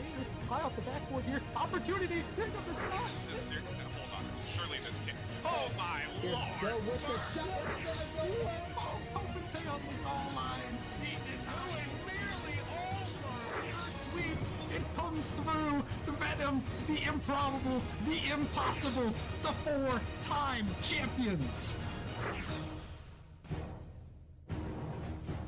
All right, what is going on, everybody? Welcome back. Hello, everybody, and welcome back to the Nemesis Gaming League, where you can hear me. Let me just double check. Yes, you can. Perfect. As now, I'm joined in the booth by Cognition. First-time caster Cog. Everybody clap it up for him. Cog, how you doing, man? Not doing too bad, man. I'm happy to be a part of the cast. You ready? Are you excited? You get to cast some Prospect League gameplay. We got Minotaurs versus Flurry. You're telling me that this is a really solid matchup. I see their records. One's 4-0, one's 3-1. These guys got to be good. Tell me a little bit about them here, because you know probably a lot more than I do. Yeah, I mean, I play in the Prospect League, so I would say the Minotaurs are currently the top team in Prospect, in my own opinion. They got Kaz and the Sheriff, who have been dominating it on the leaderboard, along with Petey. I think all three of their starters are in the top 10 or top 7 even for player rating. So they're a pretty dominant squad right now in the Prospect League. And then you got Flurry, my boy KSU, Stanless, and Solar. They were kind of rough match day one, and then they've been on a 3-game win streak ever since then. So they're trying to give the Minotaurs their first loss tonight. Yeah, first loss tonight. So it would be interesting to see. I couldn't tell you, but if you had a way for this Minotaurs team to kind of choke it. I guess choking would be the right way. You just have what's the way that Flurry can upset this team? Is there like a weakness that you see in the Minotaurs? Because this is still Prospect. They gotta have some kind of weakness. What do you think Flurry has to do to get the upper hand here in this series? Yeah, I mean, I think KSU's got to do what KSU does, and that's get on the ball and do first man things. Stanless has got to clean up the ball, and Solar's got to do the third man like they normally do. The Minotaurs are a very demo heavy team, from what I've heard. So you kind of got to find them when they're overcommitting and just punish them where you can. Can Flurry do that? Is the question. I'm not so sure. These Minotaurs are pretty tough. Alrighty, that will be the question to look out for. The demos, very physical game we had last series, really helped out the Lightspeed team to get a 3-1 victory. See if it can help out the Minotaurs here. We're going to go ahead and get into game number 1. I never got a prediction out of you, Cog. I'm going to go ahead and say I think Minotaurs 3-1 this. I think it's going to be a nice, easy 3-1 for them. What do you have? What's your prediction for this series? I'm also going to give it to the Minotaurs, but I'm going to give it to them in 5. Nice little 5 game. We had one game 5 earlier. Let's see if it comes back as Petey with a nice 50. That one he launched all the way across that ball. Super awkward bounce. Petey going to be up for it. So is Sheriff. Both not going to have a tough on that one. Solar trying to get the clear. Kaz, last man back. Not a great 50 as Solar still on this ball. Sheriff turning around for it. Solar not able to get the touch. Speedy is a little bit speedy there. As Petey with a nice touch. Kaz up in the air. One touch, looking for a shot actually. Stanless going to go ahead and get that one off his own backboard. As KSU gets a long clear. Solar's downfield, looking for a demo, looking for disruption. KSU shot not going to go in as Kaz able to get a long clear to counterattack immediately from Sheriff. That ball didn't bounce high, but Sheriff's going to put that one in the back of the net. A great snipe there from Sheriff.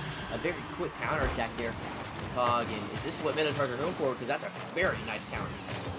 Yeah, I mean, one less play on the back end, and the Minotaurs are going to be punishing you for that, no doubt. A great shot from Sheriff there. Great shot, very early goal here, only 40 seconds in. Kaz, a nice pass down to Sheriff, and it was just like a 1-2-3 kind of play, and now we gotta see if the Flurry boys can answer back. KSU with that really good 50, that one's on target actually. Sheriff has to get saved. Stanless not gonna get there before it is cleared away. Now Kaz up in the air once again. Looks like Kaz has the ability to go up like this. Kaz looking for maybe a flip reset. That one gonna go around. Solar able to get the save, but Sheriff a free goal there, and Kaz with the flip reset that turned into a pass. Great shot there. Yeah, and this is exactly why we have the Minotaurs rated as the #1 team. I mean, Kaz going up and getting the flip reset, setting up Sheriff for a nice and easy bucket. I mean, this is what the Minotaurs are all about. This is awesome. Minotaurs just showing up like they mean business, like this is just another day at the office. No streamers. It looks like they're getting us started early here. Sheriff looking to continue it. Flurry in case you shooting that one down. Solar, that one's going to be an open net now for Stanless, and Stan going to be able to put that one away. Cut this lead in half. Solar with a nice beat and a quick counterattack, quick takeoff goal here, Cog. Maybe shifting the momentum a little bit. Flurry, they find an answer. You think they can find another one? Is this what they needed to shift that momentum? They're definitely hoping so. I mean, again, you just gotta hope the Minotaurs are gonna make those mistakes on the back line like they did right there, and Stanley's gotta play clean ball like he is right now. Playing cleanup ball, can't miss those easy shots. And now it's going to be Cad. The great beat KSU having to save that one. Speedy. Sorry, Petey looking a little speedy. Stanley sees a nice long clear. This is a double commit here from the Minotaurs. And a long shot there from Solar. That one gonna go in the back of the net. And another mistake there from the Minotaurs. And Flurry able to tie this one up off a couple mistakes there, Tog. And Flurry found their way back in it, mainly off the help of some misplays on the back end. Yeah, I mean, that's how we were talking about pregame, how Flurry was going to end up to punish the Minotaurs, and they're doing just that within the first 2 minutes of this game. Sometimes capitalizing on your opponent's mistakes is the best way to win Rocket League games. Getting a little lucky doesn't help. Doesn't hurt either. As I thought Solar had one off the ceiling there. That one just off the crossbar. Now PD looking for a great 50. That one just off the post. Sandless with a very long clear. KSU and Solar both chasing that one down. Solar gonna hit that one off the backboard. That's gonna be a shot for KSU. Off the post and in. And the counterattack comes through. Minotaurs looking a little sleepy on the back end. Sheriff can grab the boost. Cog, we have ourselves a game. Love to see it. Flurry coming back from a 2-0 deficit to start the game. They weren't out of it to begin with. Plenty of time left on the clock, and they're doing just what they need to be on top of the Minotaurs right now. 3 straight goals here for Flurry. Maybe looking to make it more speedy with a nice touch there. Off the back wall, P maybe look for another one. Solar able to get one touch on his Kaz. Going up in the air, but it's going to be a pass down over the Sheriff. A little bit of chaos, though. Causes the Sheriff to race all the way back. Gets one touch off the ceiling. Looks for a pass down. Stanley with a nice touch. Petey with a nice pinch. That one going long once again. That ball just falling in front of the net, but nobody there to finish it off for the Minotaurs. KSU Wildcats can be so dangerous here. A little bit of a flick. Reset as well. That one not going to go in the back of the net, but Petey with a nice save. Stanless with a nice pinch. This ball super awkward. Kaz with a nice touch. Maybe a counter attack here. Petey going to get a touch there. Stanless long clear. Stanless now maybe looking for a counter attack. Kaz got a nice touch there. KSU electing not to go. Kaz trying to play the 50. Sheriff was looking for the demo. He's going to leave that one for PD. PD with a nice 50 win there, but Stanless, the moment boost, an opportunity, but not the best touch there. Kaz with a nice beat. That ball, is it open? It is, but the shot, it does come through. Kaz with a little bit of a boost there from Sheriff, able to put that one away, tying up this game. Yeah, I'm not sure what happened here on the back end. KSU goes, there's no one behind them, but hey, there's 2 Minotaurs there to finish it, and I'm sure they're grateful for it. Gotta be grateful for it. And now, Cub, we have a tied game. Minotaurs finally able to answer back. It was a 3-goal stretch there for Flurry. Finally, Minotaurs able to put a cap on that. Now, Minotaurs, Flurry, we've seen them set a little bit now. The goal scoring fiasco is over, it feels like. But who will make that finishing blow? That is the question here, as KSU making a nice diving charge there with a nice clear out from Sheriff. Kaz looking for the counterattack. Solar missing that one to the sidewall. Sheriff already up in the air. Off the ceiling. Solar gets the beat, though. That ball, is it pouncing in? Speedy. Petey with the speedy save. Kaz having it, a nice cleared touch there. A minute 10 remaining. Solar bangs that ball. That one hits the backboard. Petey with a little bit of boost. Gets one control touch. Stanless gonna get the beat on 2. A minute remaining. Can they find a way? And by they, I mean either team. Can either team find a way here to break this tie before we go into overtime? A demo, which we haven't seen a whole lot of, comes through there. 50 seconds remaining here. Who do you think is going to take this one, Cog? Do you think we got an overtime room? 45 seconds left. I mean, like you said, the goal fiasco has slowed down a ton, so we're trying to see who's going to make a crack in the armor here. Both these teams just kind of playing a little bit of midfield ball here. I know Florida needs to get it out of their own half here soon, but we could definitely see an OT here coming up. OT on the verge of happening here. 30 seconds remaining. A couple mistakes, or one mistake, really. It's all it's going to take. But can they force that mistake to happen? A couple fakes there. Solar with a long clear. KSU doesn't get the beat.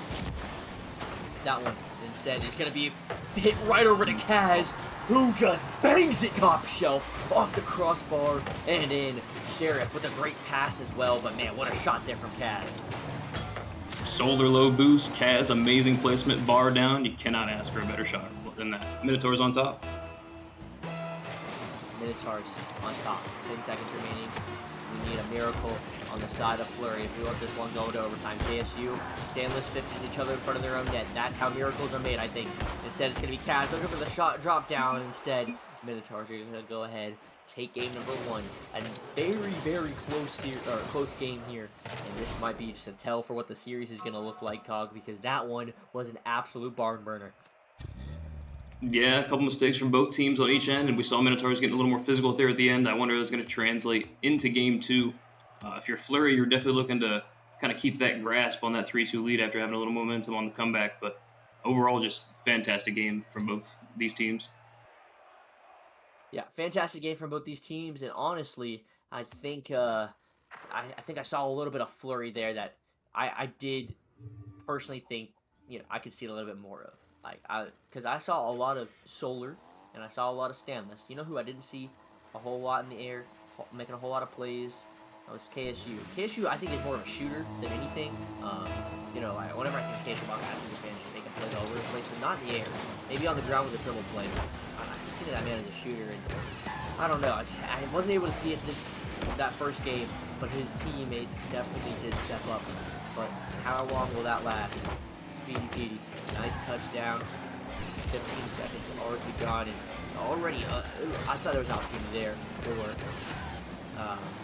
Flurry, but instead it's going to be a nice counterattack here. A double commit, that ball bouncing really awkwardly. Stanless has to get a touch on that. He's got a great touch. KSU having to save his Stanless teammate out right there. Gets a nice boost grab, gets a touch around another. This is where KSU shines, in my opinion. Solar maybe looking for a shot. That one going to go just wide. Speedy Petey with a nice save.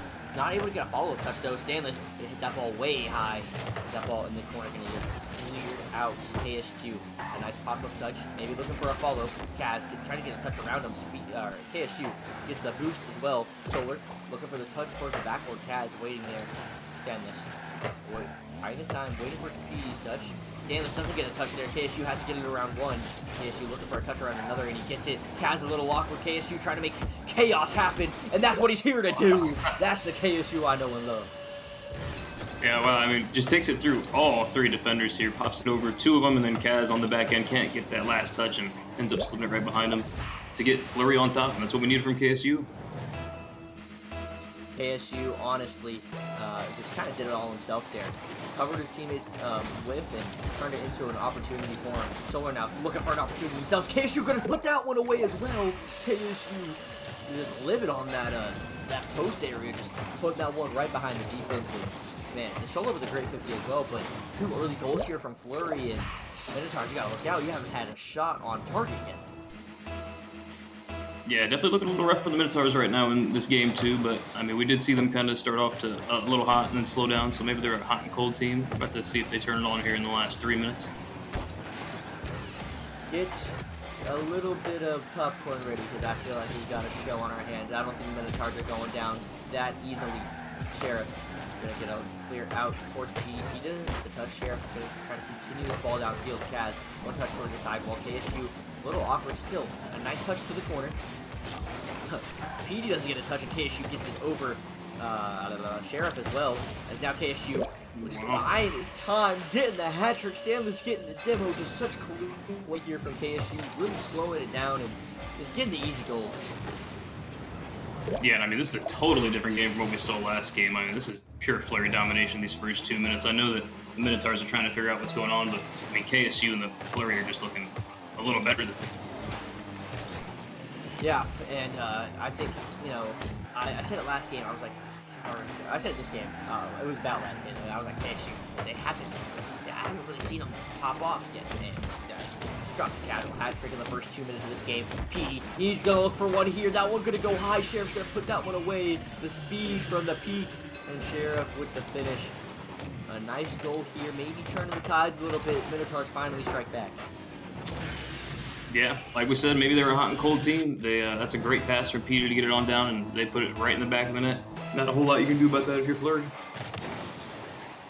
Yeah, and Flurry now, you gotta hold the reins back a little bit.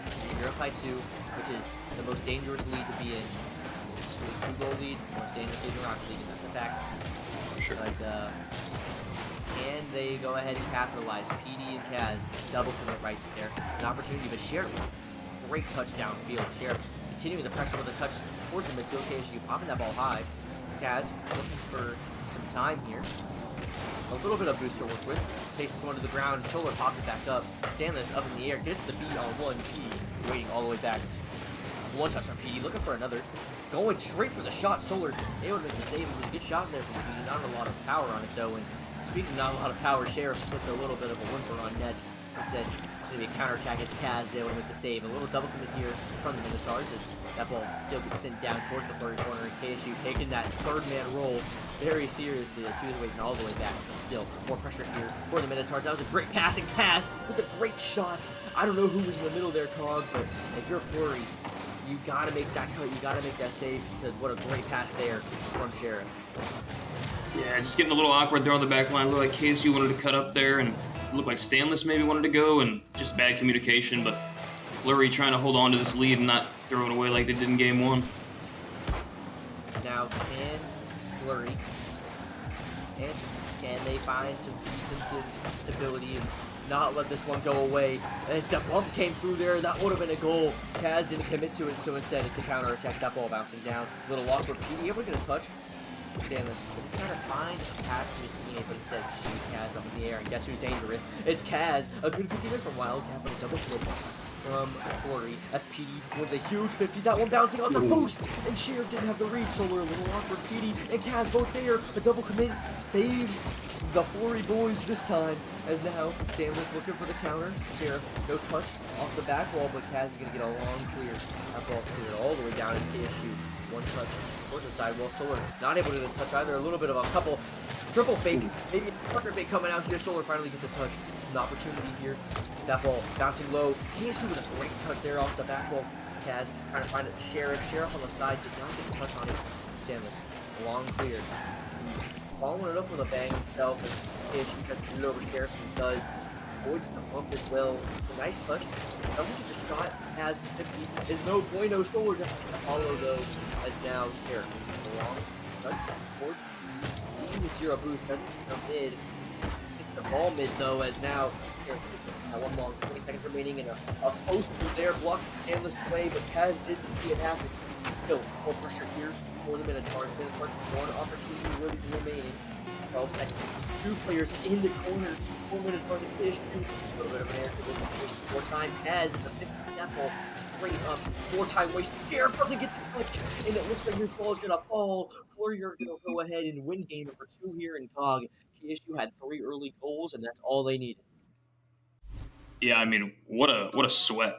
Minotaurs turned it up there at the end, and Flurry kind of went a little cold, especially towards that last minute. I mean, there was a bunch of whiffing, but hey, you're happy to pull out that game 2, and all you got to do is reset for game 3 because that was a really hot start to game 2. So they just got to figure out what they were doing right and correct their mistakes on the back line. Flurry looking really good, though. Yeah, Flurry, I think, is, looking really solid. I got a little nervous for him, and I get more nervous the more I look at this scoreboard because I see 3 shots and 3 goals. And I'm not saying you can't always shoot 100%. You're going to, maybe they just took really good shots here, but COG, that's just not reliable. It's not a recipe for success. They got outshot. It was 3 shots to 7, and the Minotaurs. I saw Kaz miss a bump on Stanless in the net, and if he gets that bump, this game's tied. And ifs and buts were candies and nuts, we'd all have a Merry Christmas. But this is I'm just trying to say one bump away from collapse. I felt like for Flurry, so they were able to hang on, able to get a game. But this Minotaurs team, they're not going to go down that easy here. So COG, I think Minotaurs are going to have a huge bounce back here in game number 3. Yeah, it's definitely possible. I mean, they were super hot at the end of that game, too. We're going to have to see if they can keep that flame going. Can it continue? Now, it's going to be Minotaurs getting this early start. And it was just off kickoff, and Solar is not getting a touch. A great touch there from Sheriff, and KSU just couldn't get the read off the backboard. Kaz able to get the shot, able to get the goal, get us started early, and so far, COG, it's a little bit of a spoiler for what's going to happen in this game, but the team that scores first is won. So I'm not saying it's going to happen again, but I'm saying it's probably going to happen again. Yeah, I mean, Fleury's just got to find a way to stop the bleeding at this point. They got to find a way to get a goal. They got to find a way to get the ball out of their half and link up. Just something to kill Minotaur's momentum right now, because it is all Minotaurs these last 4 minutes. What it's been, but can it continue? A good 50 there from Sheriff, looking like the pressure will continue as Chad continuing to be a minute. Solar does get the beat on Speedy Petey there. As KSU in the midfield, taking his time. Touch around one, but Sheriff back.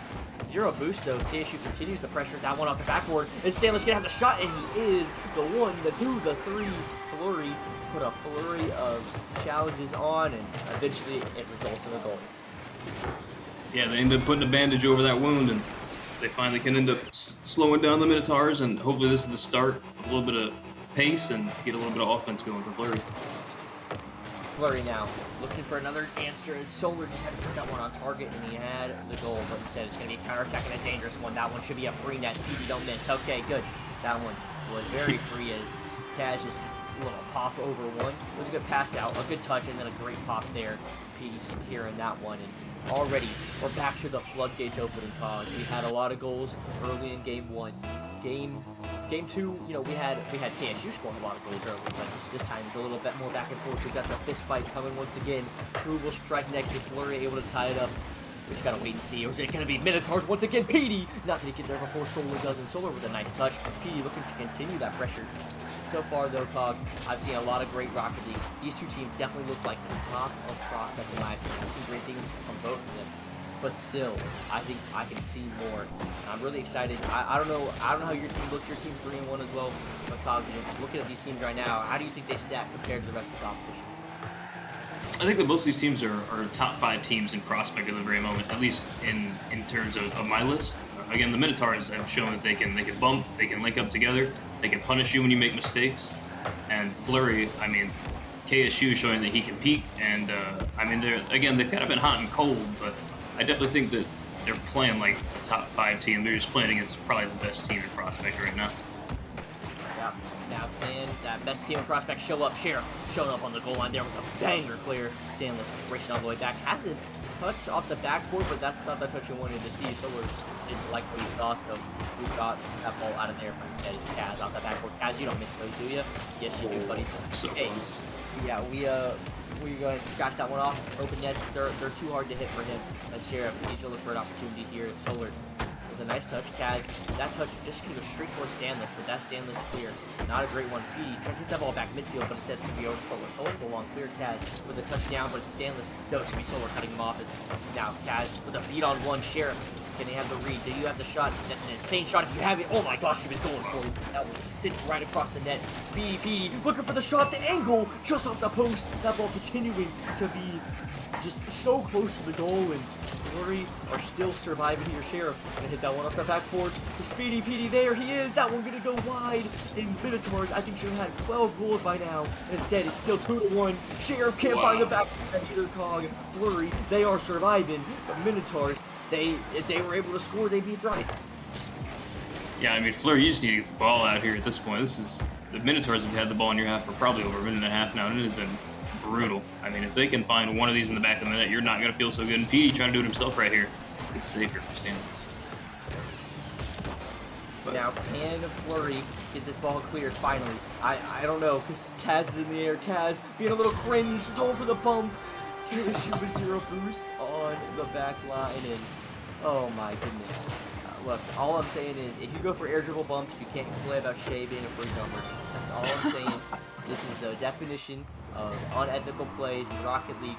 And so that right there, unethical from Kaz, but it gets the job done, and you don't care how you win in Rocket League.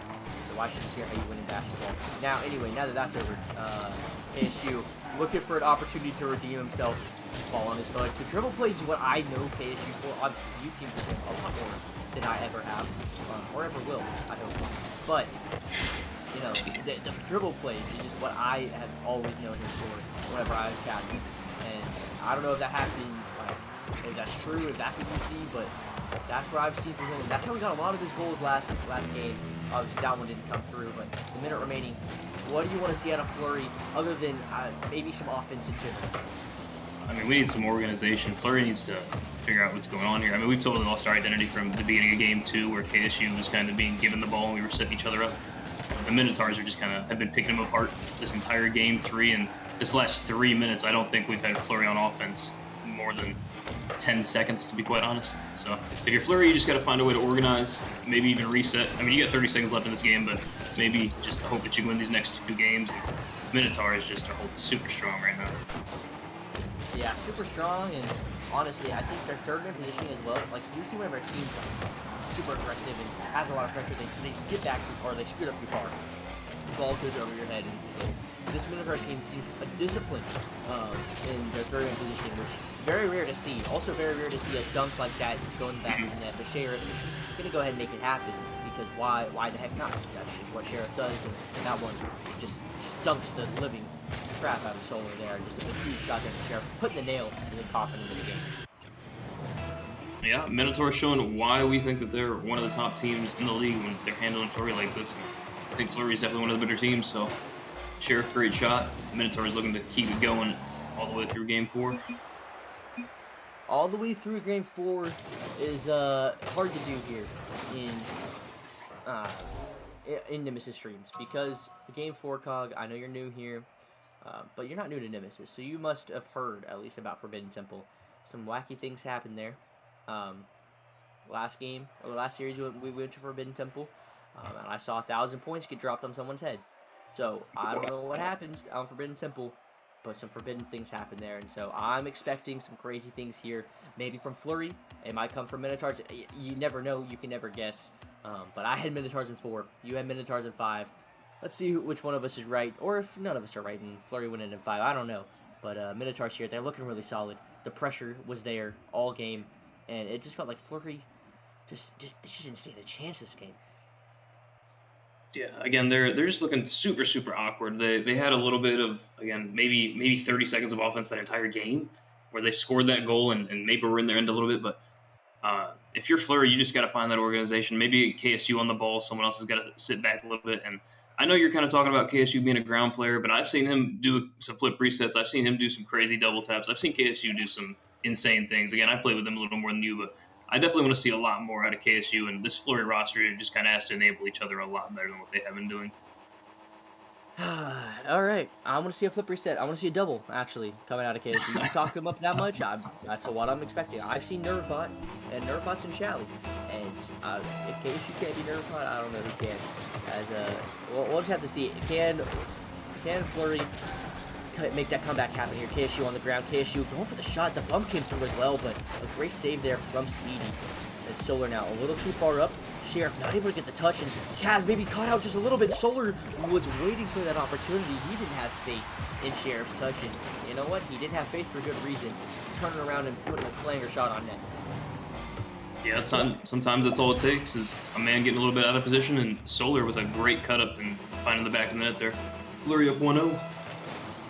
Yeah, Flurry up 1-0, and COG, you know what happens whenever you score the first goal. You win the game. So we are going to Game 5. I hate to break it to you, this one is going to be a long one. Now, Solar continuing the pressure here. Flurry looking like a different beast right now. Solar with a great midfield challenge. Well, Kaz, 0 boost. Sheriff, 0 boost. Oh, pass mid, but a great clear there from Sheriff. Solar racing all the way back here. 4 minutes, 20 seconds left on the clock as Kaz now with one control touch. Maybe looking for a touch around another. Just gets a 50 instead. It's going to go over to PD. PD off the back wall. PD, you get up there. PD, you get up there, buddy. Oh, my. Getting up there with some speed behind him as well. Tying up this game early. Yeah, Speedy PD, definitely the underrated part of this Minotaurs roster with Kaz and Sheriff, but showing that he is just as valuable being that third or second man. I mean, well done for Minotaurs. Yeah. Well done for Minotaurs. Minotaurs, I think, first I think it was a nice control touch by Kaz, who, he always has it. Another one right there, nice control touch, able to get a beat. Solar, able to answer that time. A very quick answer there from Solar. I think he's impressed me this game specifically, but as a whole, I think Solar has been playing really well. As now looking to continue the pressure here, Stanless looking for an opportunity. That ball going to get hit way up high. KSU couldn't get a beat. Solar gonna be there for the challenge, but 2 Minotaur players was just too many. Stanless down a little bit of time. Stanless gets it around 1, gets it around Kaz as well, but Speedy P able to get there. Speedy P looking for another touch, gets the dunk. Kaz gonna hit this one off the wall. Speedy P gonna be there. As Kaz now, a lot of time, a lot of boost. Still not going just quite yet, but Solar is fine. You know what? If you're not gonna go, I'll go. And able to get that ball clear. KSU touch to the corner. That ball a little awkward for him. Sheriff hits that ball at the back wall. An opportunity here for Speedy Petey with the 50. Petey putting a stamp on this game so far. His second goal already, and we still got 3 minutes left to play.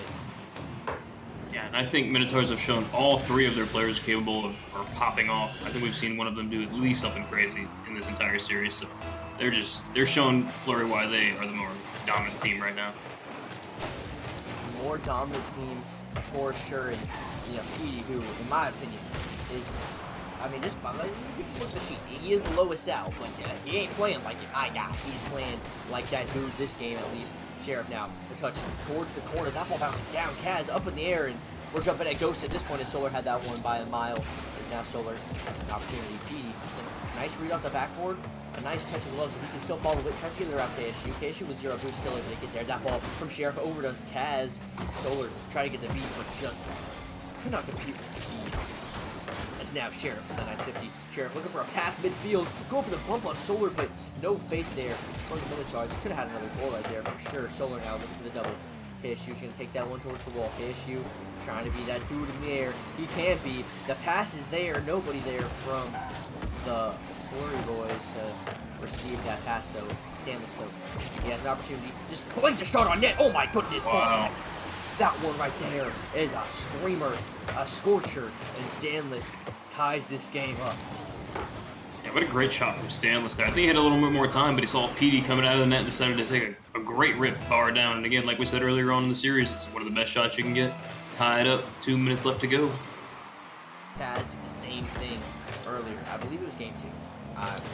Game 3? I don't remember. It's all a blur at this point. Kaz now trying to look a shot on net. Oh my! Stanley's able to get the shot or get the save, but that ball still got out of danger. Solar, good awareness to take his time there. Did a nice 50 as well. KSU using Solar as a little bit of a board there, and Solar's gonna be right on top of the ball. Gets a pass over to Stanless. Stanless shot. It's under and it's in. Stanless finding the placement here, and Solar finding a nice pass here off the bump. Yeah, I think that that's great placement from Stanless. Now you've had 2 great shots from Stanless. Maybe we've been looking at the wrong guy to step up. Stanless is coming in big for Fleury here in this game 4. And that's what I'm saying. You never know what's going to happen. Stanless showing up, showing out. Petey, I'm looking for the hat trick, buddy. Can it happen? Petey, he's last man back. He's got to make a save first. Solar just going to sprint that one in the top corner. And guess what? It's a 2-goal lead here for Fleury. And there's only a minute 30 remaining. I didn't want to believe it, Flip, but you might have been onto something when you said the team that scores the first goal wins the match. I mean, this is insane. Great placement from Solar there. Fleury up 4-2. Fleury up 4-2. Down 2-1 in the series. They need this game or they are going down to 3-2. They want to end this winning streak for the Minotaurs. They want to put a stain on their record. Can they make it happen? First, they got to win this game here. They're already up by 2 goals. Sheriff, Kaz looking to cut that lead in half. So far, not able to is KSU. When I touch KSU, looking for a shot. That one, little awkward PD, able to make the save. Kaz, not a lot of boost. Has to just get a 50 towards the wall, and he does. He also not a lot of boost. Trying to get a pass over to Sheriff. Sheriff, 1v1 versus KSU. KSU gonna win that one this time. It's KSU now with a nice 50 towards the sidewall. Stanley's not a lot of boost. Trying to get that pass over to Solar. Solar's last man, a little dangerous still. But really nice shot there from Solar. KSU continue with the pressure. A nice shot. Kaz with a nice save though. Sheriff gets a pop over 1. Stanless able to get a touch. A nice double. Stopping the attack for now, but KSU in the back. A lot of time in the air. And he is dangerous. Maybe we're going for a flip reset. That one over. That one off the backboard. And now it's a counterattack opportunity for Kaz. Kaz towards the sidewall. Doesn't have any boost to work with. Just has to try to get a shot. That one going to get saved away. 20 seconds remaining. That ball trying to get cleared. Sheriff, one touch towards the sidewall. And a huge pinch there from Solar. Wasting even more time. It feels all but like 1 at this point. The countdown is just a formality. That ball bouncing high. Petey with the fake. Kaz there with the shot. Petey with the save. That right there is going to do it. You can see it in the body language. Petey, he knows what he just did. We're going game 5, Cub. That one a heartbreaker. That one just, it's just a feels bad moment there for Petey. He played so well this game until that final moment. Yeah, I mean, you can't hang your head too much. There's only 5 seconds left on the clock, and I mean, you can always say what ifs, but I mean, you're falling down out of the sky. It happens sometimes. You could get out the way from that. So, good job from Fleury, making a nice little comeback. I know they scored the first goal, but going down 2-1 and being able to prevail 4-2, super well done from them. Stanley stepping up big, and along with Solar. So, I'm super excited for this game 5, Flip. Super excited. KSU 7 shots, 0 goals. I'm not pointing it out because I'm hating. Pointing it out because I'm a hater. I'm hearing pressure. I'm hearing pressure. Yeah, you know, you're right. Shots off the backboard sometimes count as shots. You're so right. It's true. You know, my my motto. percentage, you know, shooting percentage myself ain't that good, so I can't hate. But we'll have to see Fleury continue to put up a flurry of shots like that. I mean, I think they had 11 that game. That's the most I've seen out of them all series long. Can that continue? Can they get another one? This was a very different win than they had in Game 2. Game 4, I felt like the script was completely different. And if you're Minotaurs, I don't know what went wrong. I couldn't tell you. I thought Petey started him off really well. I think Kaz had a couple missed touches here, and I think he realized that, so hopefully Kaz will step it up a little bit. But as a whole, both these two teams seem so evenly matched right now. This Game 5, I think it's anyone's game. At least until the first goal is scored, then we know who's going to win. Stanley's trying to make that one happen here. Speedy Petey, get the speedy clear. A demo on the back end. That's what we've been missing, actually. Sheriff able to get a nice demo there. That ball rolling up high. Solar able to get the clear out. That ball going to get cleared out by Stanley. That's a shot on target. Sheriff able to make the save. Sheriff now trying to get a follow-up touch, and that ball going to send all the way across. A lot of ping pong going on here. Kaz pins that ball up high. Doesn't get the boost of Speedy P. Going to take that one off the back wall. No follow-up touch there. Stanley is already there. Sheriff going to come flying in and going to go flying by. Going to continue the pressure though as that ball gets pinched in the midfield. Solar, and we get a piece of it in a minute. Not even a minute gone. You know, we've had a lot of high flying action, a lot of fast paced balls flying their way, and nobody's able to really control it so far here, Cog. And I think these two teams get a little nervous here because I've seen a lot of ping pong, a lot of tennis getting played right now. Yeah, a lot of double commits, a lot of misses, a lot of nerves going on stream right now. But I think Minotaurs don't want to take their first loss, and if you're Fleury, you'd love to give the Minotaurs their first loss, especially because, again, this is a division game 5. I mean, this could be very big at the end of the season.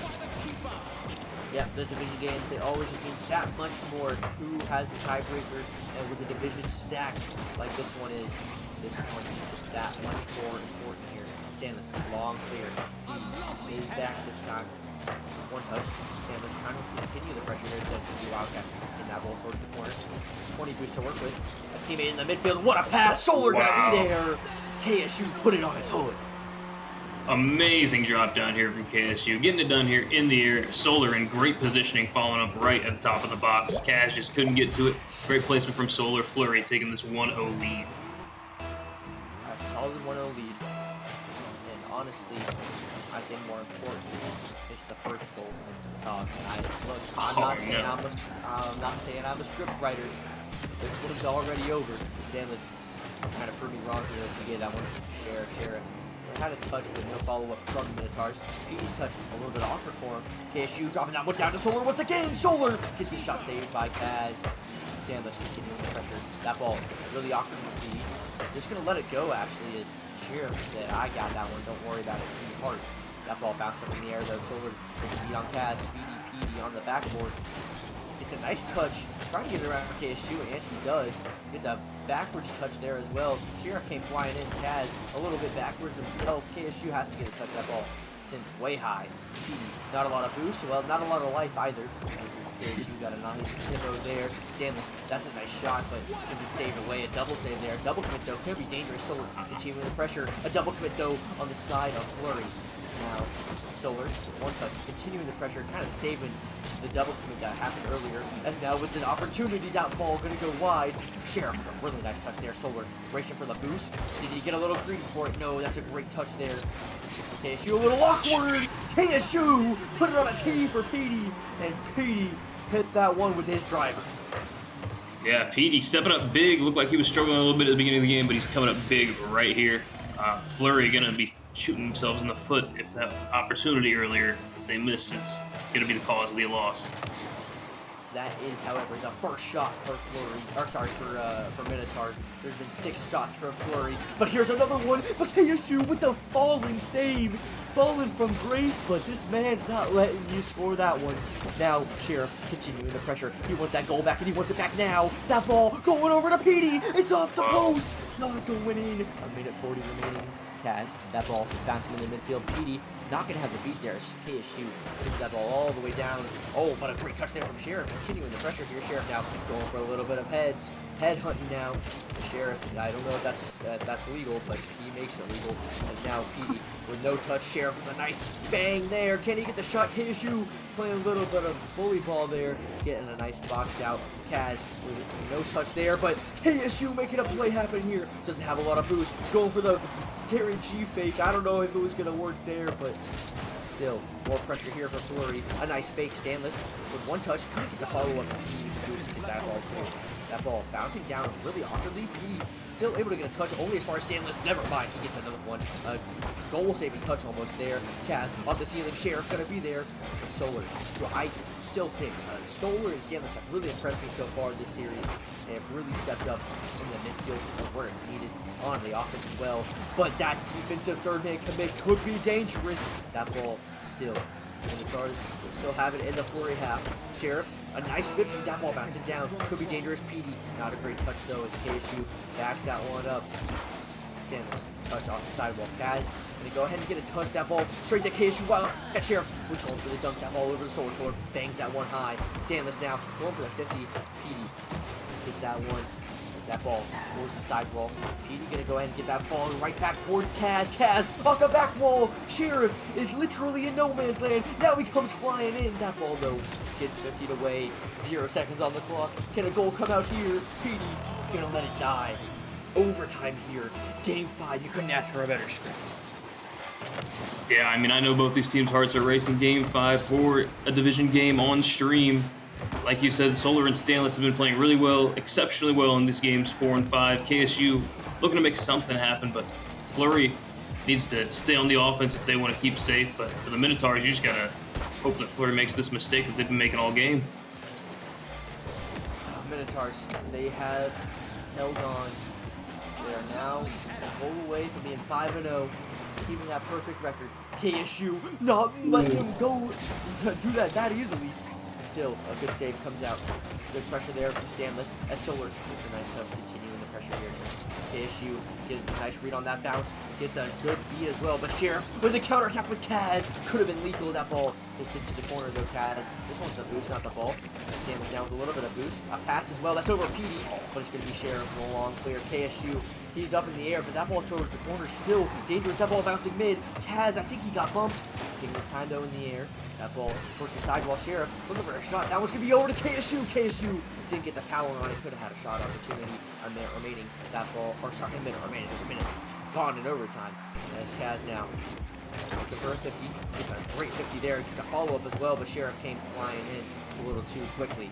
Solar now trying to get a puck over to his teammate KSU, who's already there. Off the backboard. KSU not going to get there.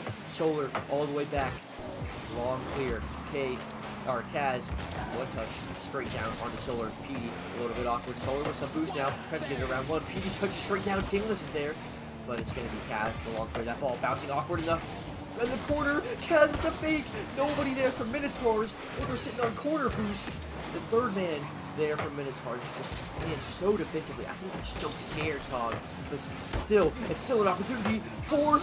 Oh my gosh, it was an opportunity for Flurry, but now it's an opportunity for Minotaurs. A great 50 there from Sheriff. Minotaurs now continuing the pressure, but it's going to be a free clear here for Stanless. Kaz got a great touch straight down to Solar. Solar over the sidewall. Solar now maybe looking for a pass, but it's going to be Petey with a long clear. 2 minutes already elapsed. Sheriff now looking for the shot. That one going to get saved away. These two teams are not giving an inch. Solar clear. Kaz taking his time, getting control. Kaz trying to get the 50. The ball's in. No, off the board and out. Petey with a nice touch on the save. 2 minutes, 30 seconds of overtime already. Now Kaz, one touch out to KSU. KSU not a lot of boost, but still a lot of time. But Cass is already on top of it. That ball bouncing awkwardly. Stan, that ball's bouncing mid. Sheriff, he's not there in time. More pressure for the Minotaurs and more wasted opportunities. Flurry have been Minotaurs have been gift wrapped goals by Flurry and still not able to make it happen. Another opportunity here. The second man is just not there for the Minotaurs. Finally, a shot comes through. Sheriff wasn't ready for it, Kaz. He's the playmaker. Can he make it happen here? No. 3 minutes have elapsed here, Cog. A lot of opportunities have come and gone. I don't know what to do anymore, Cog. Who's going to win this game? It's super hard to tell. I could have said about 2 minutes ago that Flurry was totally taking this game, but now the Minotaurs now the Minotaurs are right back on top of Flurry, and they are not letting off the gas. I mean, Flurry getting in a little bit of awkward position here. Kaz with a shot on net, KSU making a great save. That flip. This is a super close game. We need Flurry to clean it up a little bit, and the Minotaurs need to find those punishing shots if they want to close out this game. It's going to be a backflip. It's going to be a backflip save that results in a goal. I can tell you right now that's what's going to happen. A demo there. Kaz looking for the shot. That's a great shot from Kaz. The save from Solar. The spawn. He saw it coming from a mile away. Solar now maybe looking for a bump. Instead, he's going to rotate all the way back. KSU in the air. KSU so dangerous. Put him away. Never mind. Sheriff keeping that ball alive. Stanless in the midfield. Petey. Long clear. P with an opportunity now. Gets a nice 50. Kaz is going to be there, continuing this 50 train. Kaz maybe looking for a pass, but it's going to be Solar actually passing that one down to Sheriff. Sheriff, nice control touch. Passing over to Petey, but the save from Super Stanless. 4:20 have elapsed. And now KSU and Stanless looking to get this counterattack going once again.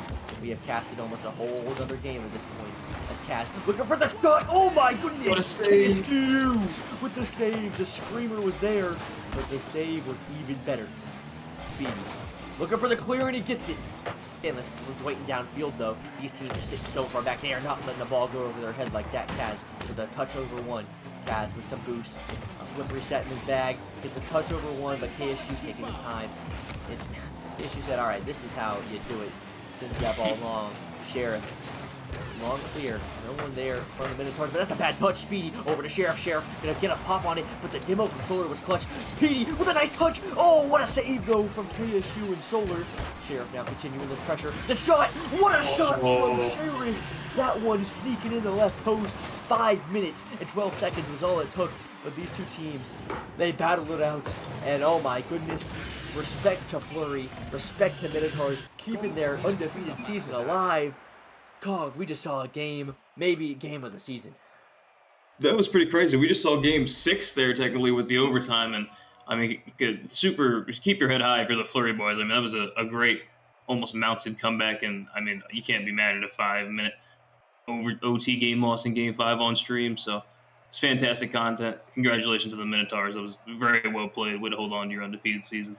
Yeah, and I can be a little bit mad about it. My voice definitely not feeling great after that one. That one was literally insane, but man, it was absolutely entertaining. And Cog, you have to play both these teams twice, so I do not envy you in the slightest. Actually, these two teams are looking poised to make a playoff push and much more than that.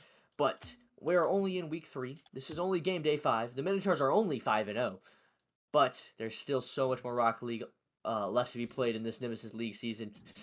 Cog, it was great having you on the cast, buddy. I really do appreciate it. You stepped in, you stepped up big, and you did a great job. So shout out Cog. Everybody, give Cog some love in the chat because this man, first cast, he DM'd me before this asking what color commentating was. So that's how he knew. I hate to out you like that, but that's just how new this man is, and he did a great job. So it was a banger series, Cog, and I'm glad to have you with me.